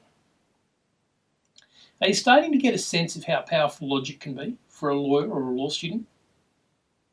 Next, we turn to inductive logic. Inductive logic is less neat than deductive logic, but it's far more flexible. You see, deductive logic works with absolutes. If the premises are true, the conclusion must be true. The real world, though, is usually a lot more messy than that, isn't it? Things don't tend to be absolute. We're rarely, if ever, operating with full information. Inductive logic operates in those situations where we have to deal with uncertainty. So inductive logic binds in the idea of probability. The key to inductive logic is that it starts with specific observations and then it develops a general conclusion from those observations. Let's consider an example. Every Saturday night for the last 6 weeks, I've heard police sirens in my neighbourhood. Today is Saturday, therefore tonight I will hear police sirens in my neighbourhood. You can see a few things straight away. First up, unlike deductive logic, it's possible for the premises to be true and the conclusion to be false. So it might well be the case that I've heard sirens every Saturday night, and it might well be the case that today is Saturday, and yet I still might not hear any tonight. It might just be a quiet night. The second thing is that the strength of the conclusion depends on the strength of the observations. So if we made the same argument, but it was 12 weeks and not 6 weeks, then we would think the argument was stronger. A lot of legal reasoning relies on inductive logic. For instance, there's an important negligence law case called Wyong and Very. Mr. Very was severely injured when he dived from a cliff into shallow water. The argument that he made, unsuccessfully in the end, was that the council knew people dived from that cliff and that they should have known people would continue, and so they should have erected warning signs. Can you see the inductive reasoning here? The argument was that all of those previous individual observations should lead to the conclusion that the conduct would continue. The big challenge for inductive reasoning is that as human beings, we often get pattern recognition completely wrong, and we make the wrong conclusions from our observations. Stereotyping, whether by gender or race or sexuality or anything else, is a great example of this. People take their own experiences and then they usually remember those selectively and they draw conclusions that are completely wrong. To take an example, when I was a kid, it was common to hear people talk about women drivers, suggesting that women were less competent at driving than men. Now, it's likely enough that the people expressing those opinions had seen incompetent driving by women and had noticed it. But they would have also seen a whole heap of very competent driving by women, which they didn't register. And they would likely have seen a whole heap of incompetent driving by men, which they're conveniently ignoring. And so, because of this selective pattern recognition, they end up with a completely wrong conclusion.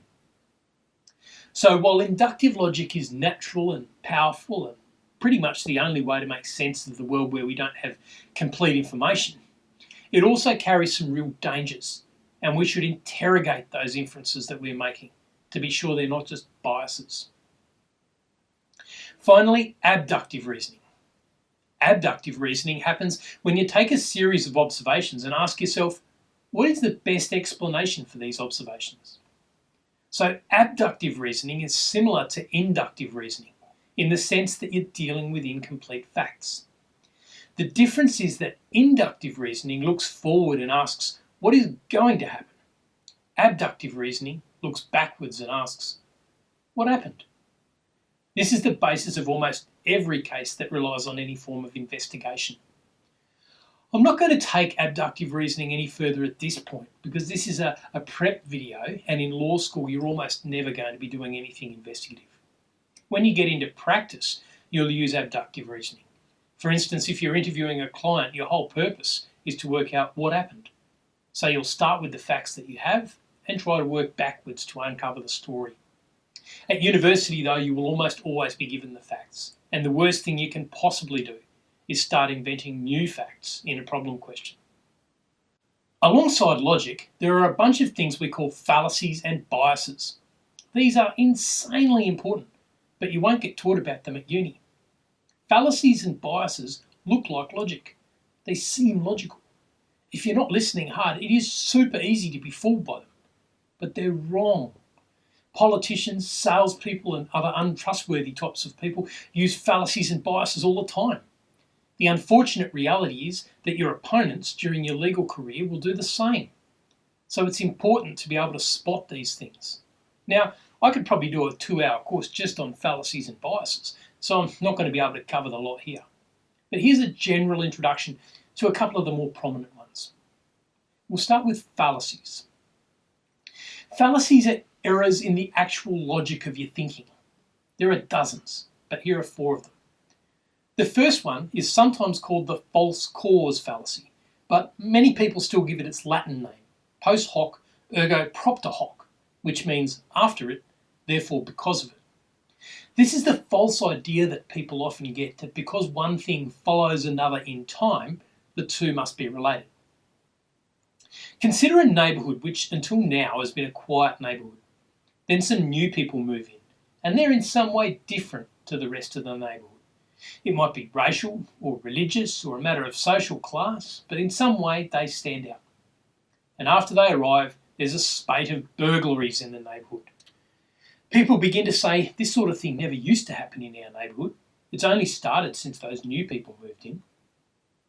Can you see that what people are doing here is leaping to the conclusion that because the burglaries followed the arrival of the new neighbours, the two things must be related?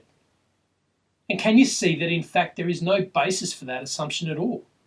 It could simply be that a gang of youths from a nearby suburb had begun committing burglaries. It could be that a professional burglar was working the area over. It could be anything.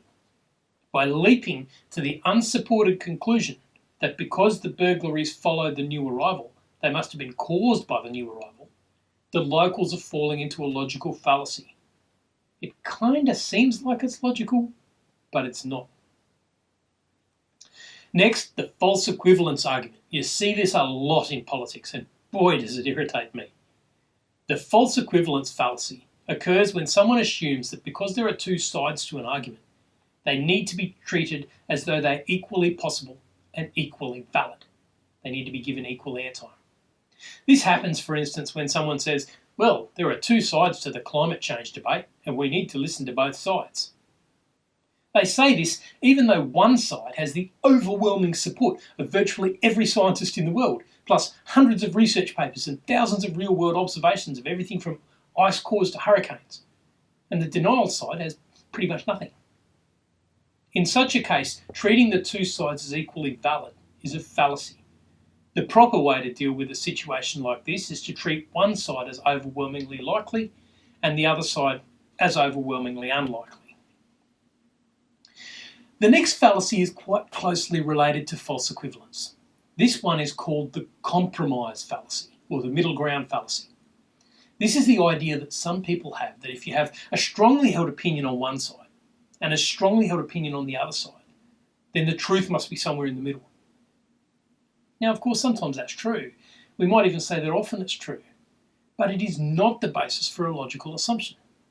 For instance, one of the greatest technological achievements of humankind was placing human beings on the moon. It's a celebrated achievement for many reasons. And yet, there are plenty of people out there who strongly believe that we did not get to the moon and that it was all done on a soundstage somewhere in Hollywood or in the deserts in Arizona. The middle ground would say, well, maybe we got halfway to the moon. I mean, it's ludicrous.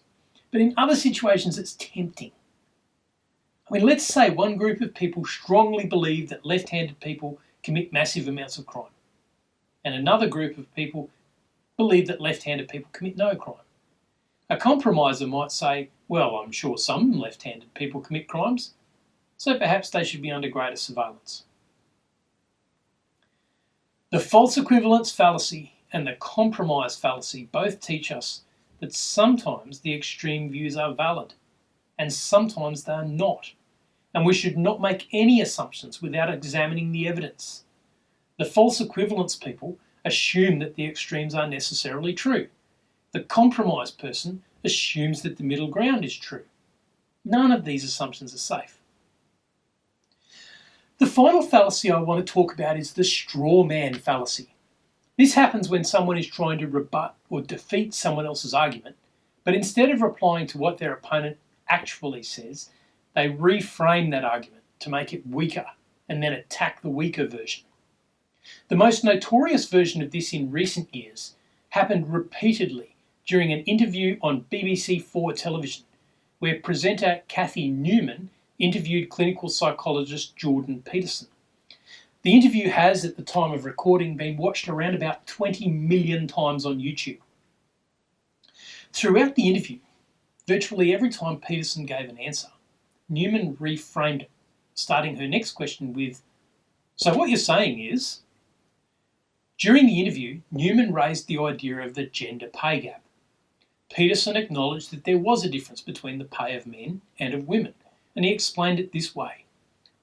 But there's multiple reasons for that. One of them is gender, but that's not the only reason. If you're a social scientist worth your salt, you never do a univariate analysis. You say women in aggregate are paid less than men. Okay, we then break that down by age, we break it down by occupation, we break it down by interest, we break it down by personality. Newman answered, and here we go with the straw man. Newman answered, but you're saying basically it doesn't matter if women aren't getting to the top because that's what's skewing the gender pay gap, isn't it? You're saying that's just a fact of life. Women aren't necessarily going to get to the top. Peterson tried to hold his ground. He said, no, I'm not saying it doesn't matter either. Newman continued, you're saying that it's a fact of life. Peterson cut in, I'm saying that there are multiple reasons for it. Newman continued knocking over straw men. She said, yeah, but why should women put up with those reasons? Peterson answered, I'm not saying they should put up with it. This continued for an excruciating half an hour, ending with Peterson attempting to explain that lobsters, which are so different to humans, still organise their societies in hierarchies, which suggests that hierarchies arise from something other than human patriarchy. Hilariously, Newman followed this with, So you're saying that we should organise our society along the lines of lobsters? Can you see how Newman did not once respond to Peterson's actual comments? She reframed each of them to suit her own agenda and then attacked those reframed questions in order to try to make him look like an idiot. The unfortunate thing is that this is often an effective technique in argument, especially when it's done with more skill and subtlety than Newman managed. Always think, are they actually answering my point? Now I want to briefly look at 4 biases. Biases are not logical fallacies as such. They're more about the way that we think and the way that we approach problems that we need to solve. Again, there are many, but here are some major ones that you'll strike as a law student. The first one is called confirmation bias. This is the tendency of people to pay more attention to or give more credit to information that supports their pre-existing views. So information that confirms their pre-existing viewpoint. So let's say that you were examining a parole application and for some reason you really wanted the person to be paroled. From the application you learn 4 things. 1, the applicant was in prison for a very serious violent crime. 2, the applicant has spent most of their time in prison working out in the exercise yard to build muscle. 3, the applicant has been well behaved in prison and has not required any disciplinary actions. And 4, the applicant has not participated in the prison's anger management programs. Now, a neutral person would look at this and say, well, this prisoner isn't ready for parole. They have a history of violence, more muscles, and no more ability to control their anger. But the person who wanted them paroled would say, well, they've been well behaved in prison, so they should be paroled. You see how that person's focused on the one thing that supports their pre-existing bias? In the real world, you see a lot of this when it comes to racism. If someone perceives Muslim people as dangerous extremists, they will focus on the news of an individual committing serious crimes, and they'll not give any weight to the thousands of Muslims who just live their lives in our community. That's confirmation bias. It's dangerous, and you see it everywhere. Learn to spot it. The next one is called the Dunning-Kruger effect. This one is really fascinating. Dunning and Kruger mapped people's actual expertise at various things and then mapped them against those people's perceptions of their own expertise. What they found was that people who have virtually no expertise in an area often have a massive sense of their own expertise. They believe that they're far more competent than they actually are. As people then gain knowledge, their perception of their own expertise actually decreases. This happens because they start realising how complicated things actually are and how much they have to learn. Once they begin to reach true expertise, their self-perception starts to rise again. And so the people who have the most confidence are those with virtually no expertise and those with massive expertise. You see this a lot in the law. You'll see many people who have little or no expertise, but who are absolutely convinced that they're experts. They'll have the same level of confidence as a senior barrister or a high court judge. They just won't have any actual competence to back it up. Now, imagine that same person starts a law degree. They pretty quickly realise there's a lot more to this law business than they ever learned by watching TV, and their confidence quickly erodes. But then as they actually learn things and gain expertise and experience, their confidence slowly builds again. What do we learn from this? We learn that you should not be fooled by another person's confidence or by their assessment of their own competence. As you move through the law, you'll come across dozens of opponents who do everything they can to project confidence in their own case and their client's case, and you'll almost certainly do this yourself. It's part of the game. At the same time, you will secretly feel very aware of your own ignorance. This is normal. At first, the more you learn, the less confident you'll be. But eventually it will swing upwards and you develop confidence based on your own genuine competence. The third bias is kind of related to Dunning-Kruger. We call this the framing bias or the messenger bias. This occurs when people find an argument more persuasive or less persuasive depending on the cues they get from the person delivering the message. This is why lawyers wear suits and barristers wear robes. A lawyer could show up in court and make exactly the same arguments while wearing a pair of thongs, footy shorts and a blue singlet. but the impact of the message would be reduced. In the same way, attractive salespeople tend to be more successful than less attractive ones, even if they have less knowledge.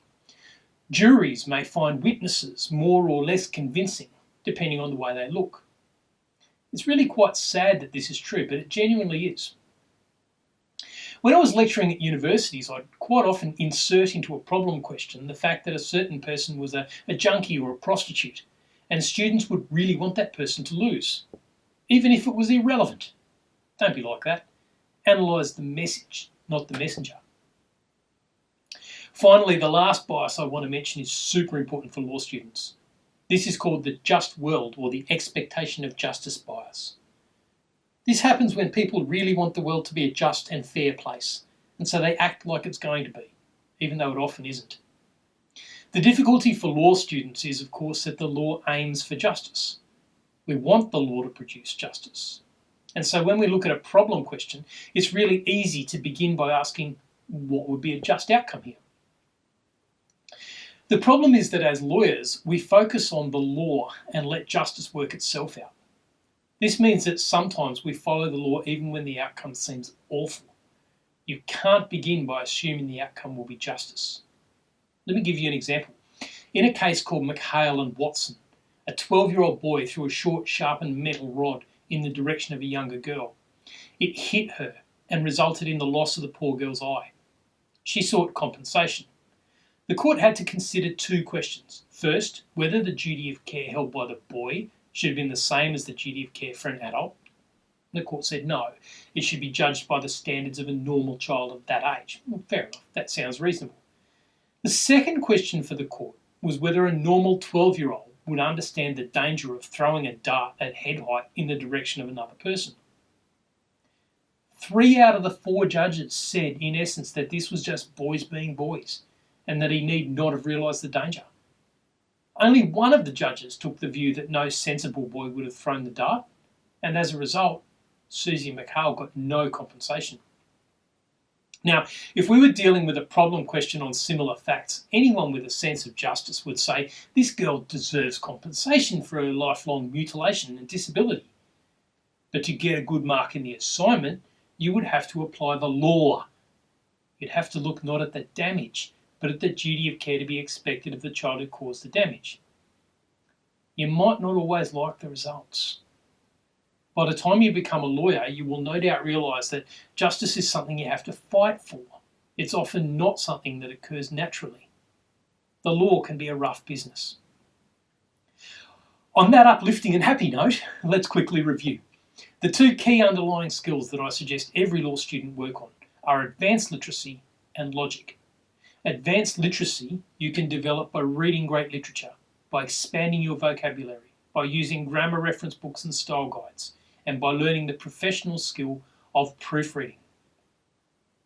Logic you can learn by obtaining materials to teach you about deductive logic, which deals in absolutes with mathematical precision, inductive logic, which uses probability to build up expectations from many observations, and abductive logic, which works backward from an event to try to work out what happened. And when using logic, you need to also learn about and avoid logical fallacies and cognitive biases. There are a couple of more things I want to talk about before our 2 hours are up. The next one is about basic research strategies. This is kind of difficult in a prep course video. You can probably understand that research really is contextual, and your research strategy depends on what you're researching. And at the moment, you haven't learned any actual law. But there are still some basic tools I want you to know about. These are research tools which really only cater to the law world. And so even if you have a lot of experience as a student, you may not know about these. I want to talk about 3. The website called AustLII, a database called Halsbury's, and the method of what we call citation for cases. I'm going to start with citation. Earlier in this video, when I was looking at problem questions, you will have seen that I referred to cases a few times. And when I did, I wrote a bunch of cryptic looking letters and numbers after each case. Remember? They looked like this.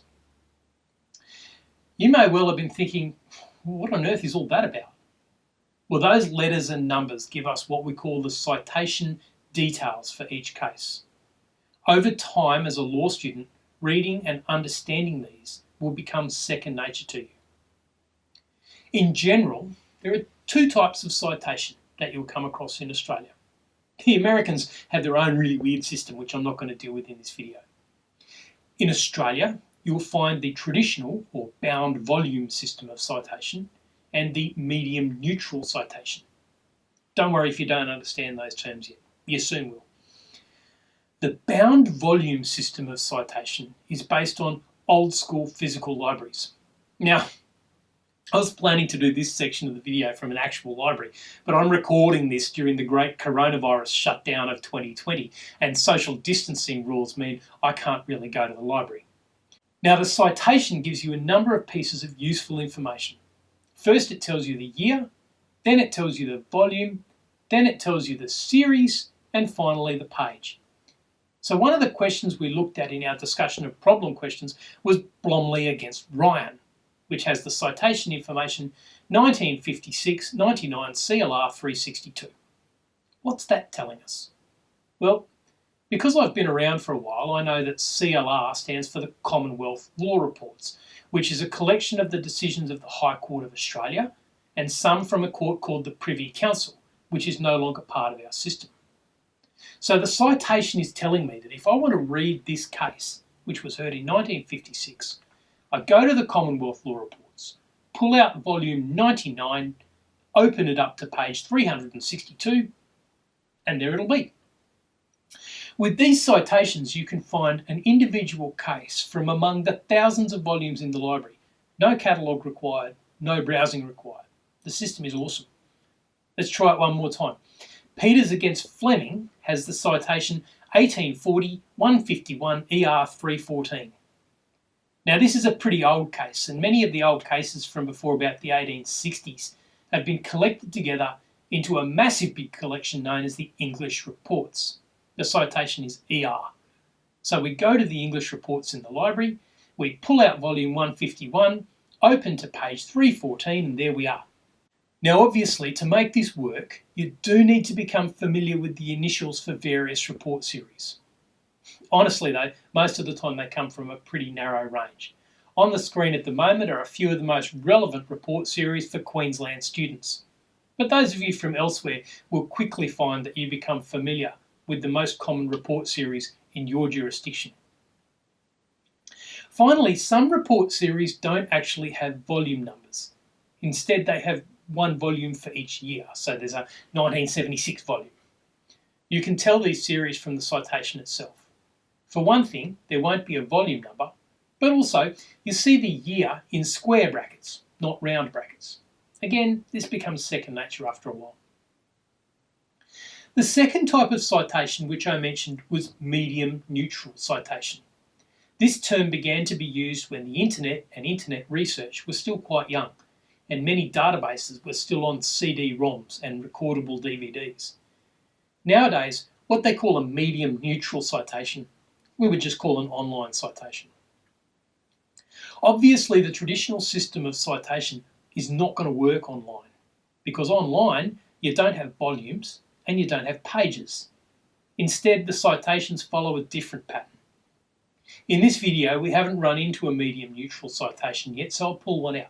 The famous Mabo case in 1992, which established the concept of native title and did away with the legal fiction that Australia was terra nullius, or empty land, at the time the Europeans arrived.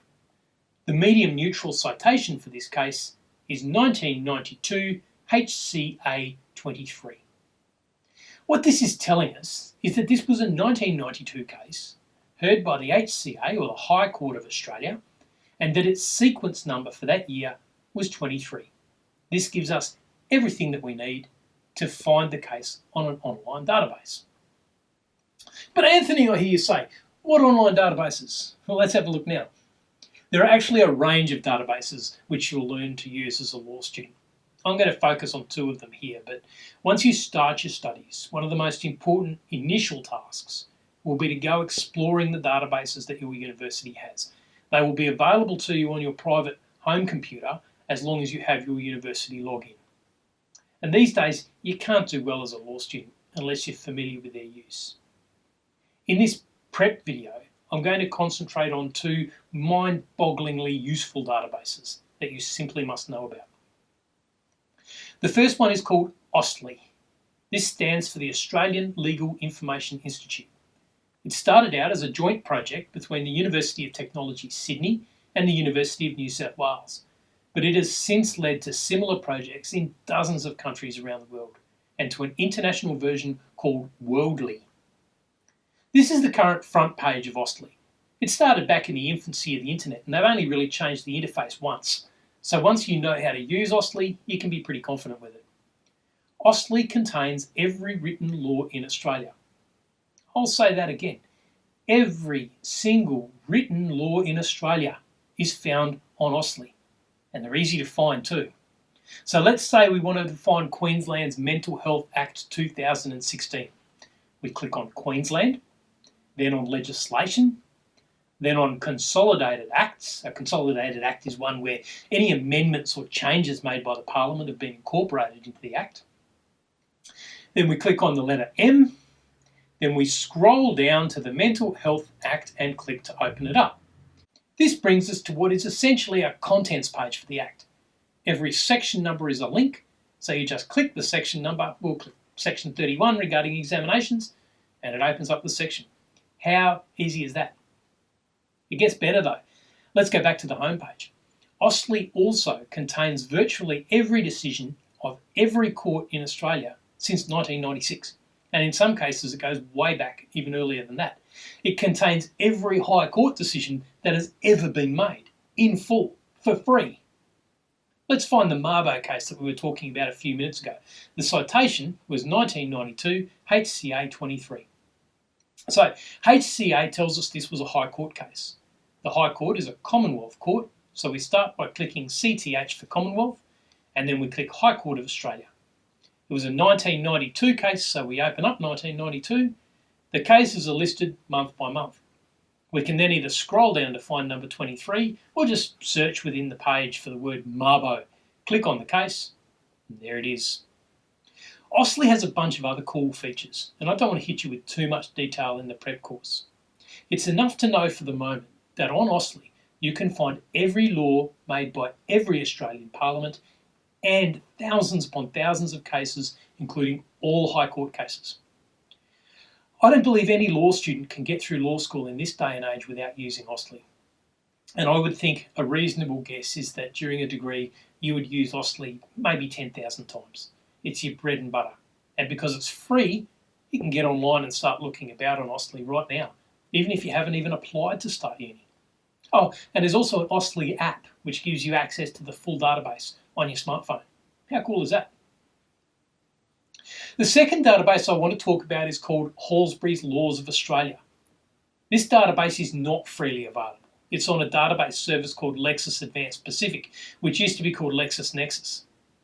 Back in the dark ages, when I was an undergraduate, Halsbury's was a series of 20 or 30 loose leaf binders, which you could find in the law library. So what is it? Well, Halsbury's is what we call a legal encyclopedia. It is mind-bogglingly useful. It takes virtually any legal topic you can think of and sets out the relevant principles of law, explains them in detail, and then provides you with references to both the Acts of Parliament and any key cases relating to that principle. If you imagine the exam notes I was talking about earlier in this lecture, but on massive steroids covering the entire scope of Australian law, you end up with Halsbury's. Let's have a look. I'm going to start from the main page of Halsbury's because everything up to that point may look a little different depending on how your university's website's set up. Once you get to Halsbury's though, we should all be looking at the same thing. We're going to try and track down the example I've been using throughout most of this video, capacity to contract. Before I do though, let's scroll down the table of contents so you can get some idea of just how incredibly useful this tool is. Administrative law, civil and political rights, criminal law, defamation, evidence, family law, maritime law, negligence, property, succession, tort, workers' compensation, dozens more. It's awesome. Now we're interested in capacity to contract, which crazily enough comes under contract law. We click on the plus sign to open it up, and we can see the different chapters of this particular title: Introduction, Formation, Terms and Parties, Vitiating Factors, Illegality, Performance of Breach, Discharge of Contract, and Remedies. Now, obviously you're going to need a little bit of knowledge to work through this menu tree. You can run a search, but it often returns a lot of results and takes some practice to use. As a beginner, if you're not quite sure what you're looking for, you may be best just to browse through the tree for a bit. Capacity, though, is about whether you can make a contract. So formation seems to be what we're looking for. I open up formation, but it's not there. Okay, so I look a bit further. Capacity is about whether a particular party or person can be a party of a contract. So I open terms and parties, and hey presto, we see capacity of parties. I open that one, and look at this. It's a list of the different types of parties where there may be different rules. We want to know about capacity of minors, so we open that one. Now remember, in the case law, we discovered that minors can make contracts for necessaries. Let's see if we can find that. We open that section in Horsbury's. You can see the topic of necessaries has been broken down into its tiniest elements. We click on the first one, and for every topic there's a detailed explanation, including references to case law. There's a reference to Peters and Fleming, which we've already encountered in this video. There's references to statutes, cross-references to other bits of Horsbury's. Even better, many of the cases and almost all of the statutes contain links. You just click the link and it'll open up the case. How easy is that? If you need to do independent research for an assignment, or if you're not sure you understand something from the weekly materials, go to Horsbury's. Go straight to Horsbury's. It's gold.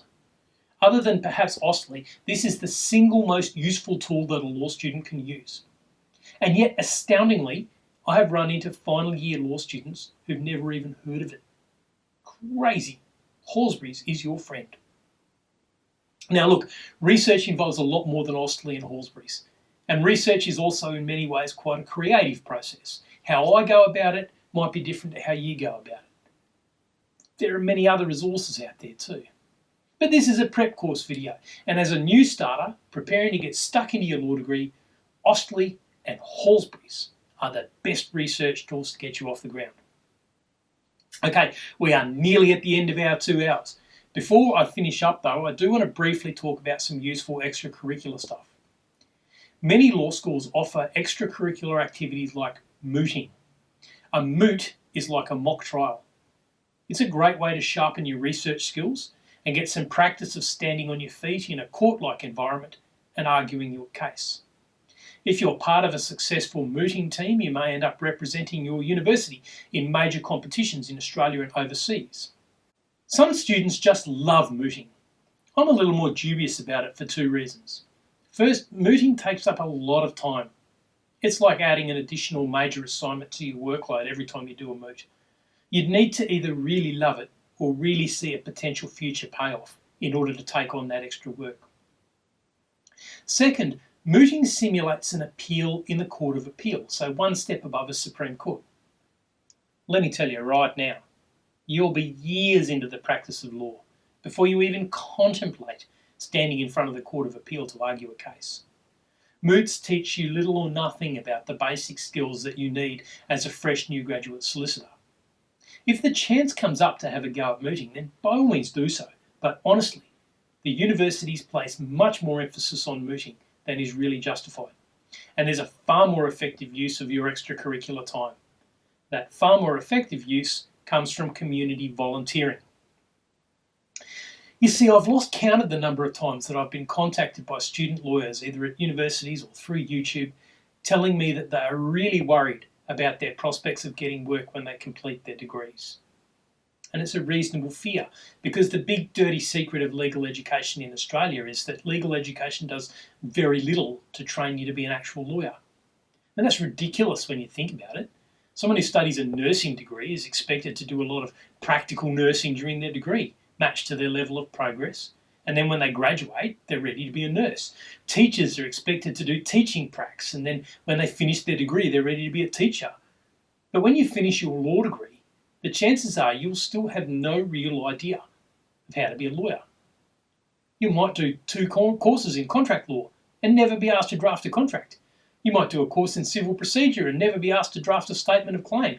You might study succession but never be asked to write a will. Earlier in this video I mentioned PLT, or Practical Legal Training, which is the short course you do after you complete your degree.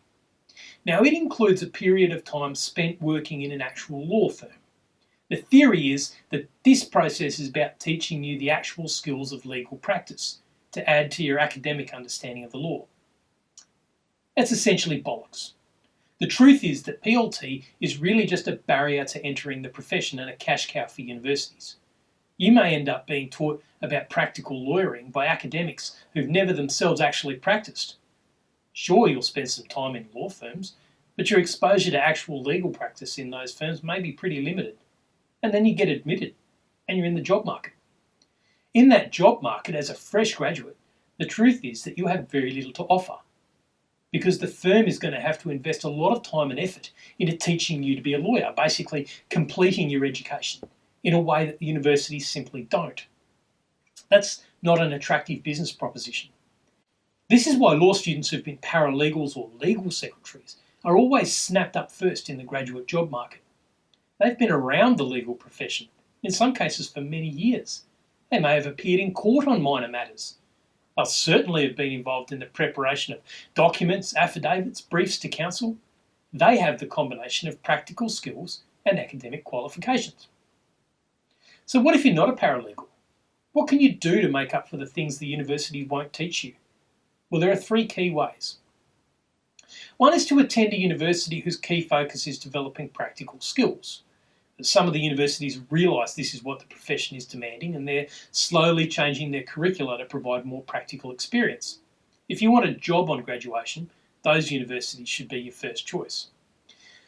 The second way is to compete for summer internships at major firms. This is where major firms give you 6 or 8 weeks of work experience over the summer. These can be great if you can get one, but they're usually intensely competitive selection processes. The third way, and my suggested way, is to get in contact with an organisation in the community legal sector.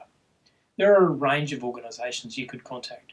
Community legal centres, Salvo's Legal Humanitarian, Queensland's Public Interest Law Clearinghouse, the Women's Legal Service, Prisoners Legal Service, Aboriginal and Torres Strait Islander Legal Service, various refugee legal services. These organisations are always looking for committed volunteers. Now, obviously, you won't be able to do any actual lawyering for these organisations. You can't practice without a practicing certificate, not under any circumstances. But you will be able to sit in with lawyers dealing with actual clients who have actual problems. You'll be able to help with the drafting of documents, which are often then genuinely tendered in court. You get to know and have the chance to impress some of your local legal practitioners. And you'll be doing good things for those in need. Generally speaking, you get the most out of this sort of volunteering if you leave it until you've completed the first year of your degree. This gives you enough knowledge to make sense of what you're experiencing. But if you start then, by the time you graduate, you'll have 2 years of volunteering experience and a decent local network of practitioners. You will be way ahead of anyone who has no practical experience, even if their grades are better than yours, and even if their university has a better reputation. Okay, your head is probably exploding with all this information. It's now time to stop the clock. I really hope everything that you've learned in the last 2 hours has been helpful. I know that all this stuff would have been helpful to me if someone had taken the time to go through it all with me before I began. Studying the law is hard work, but it can be immensely satisfying. I'm really confident that if you follow the assessment-focused study approach that I've suggested in this video, you'll be off to a flying start. No doubt you'll adapt it over time to your own unique style of study, but the core will be the same. Understand the material, identify the principles, add in the authorities, smash the answer out of the park. On my channel, you'll find a bunch of other resources as you go through your degree. This is the 6th of my 2-hour law courses, and I'm planning to add more all the time. I also have put dozens and dozens of 2-minute case notes online.